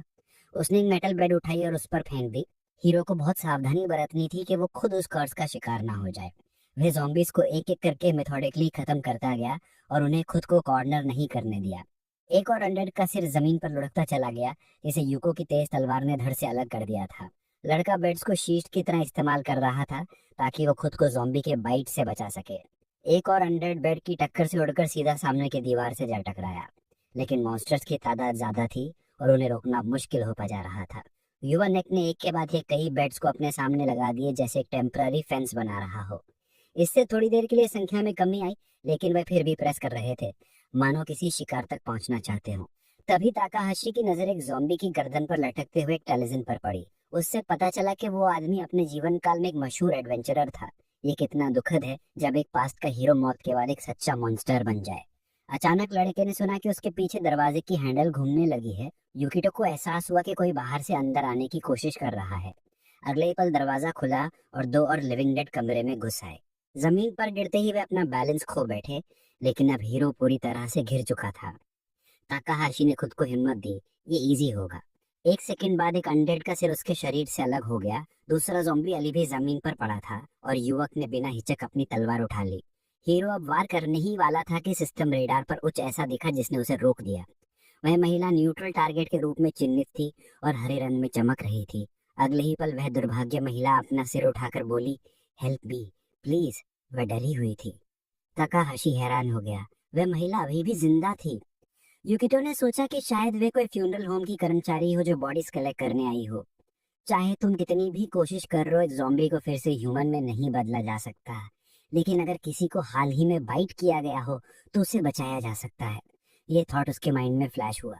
वह उस महिला के पास झुका, लेकिन उसे एहसास हुआ कि उसके पास वे टूल्स नहीं थे जो किसी को बचाने के लिए जरूरी थे।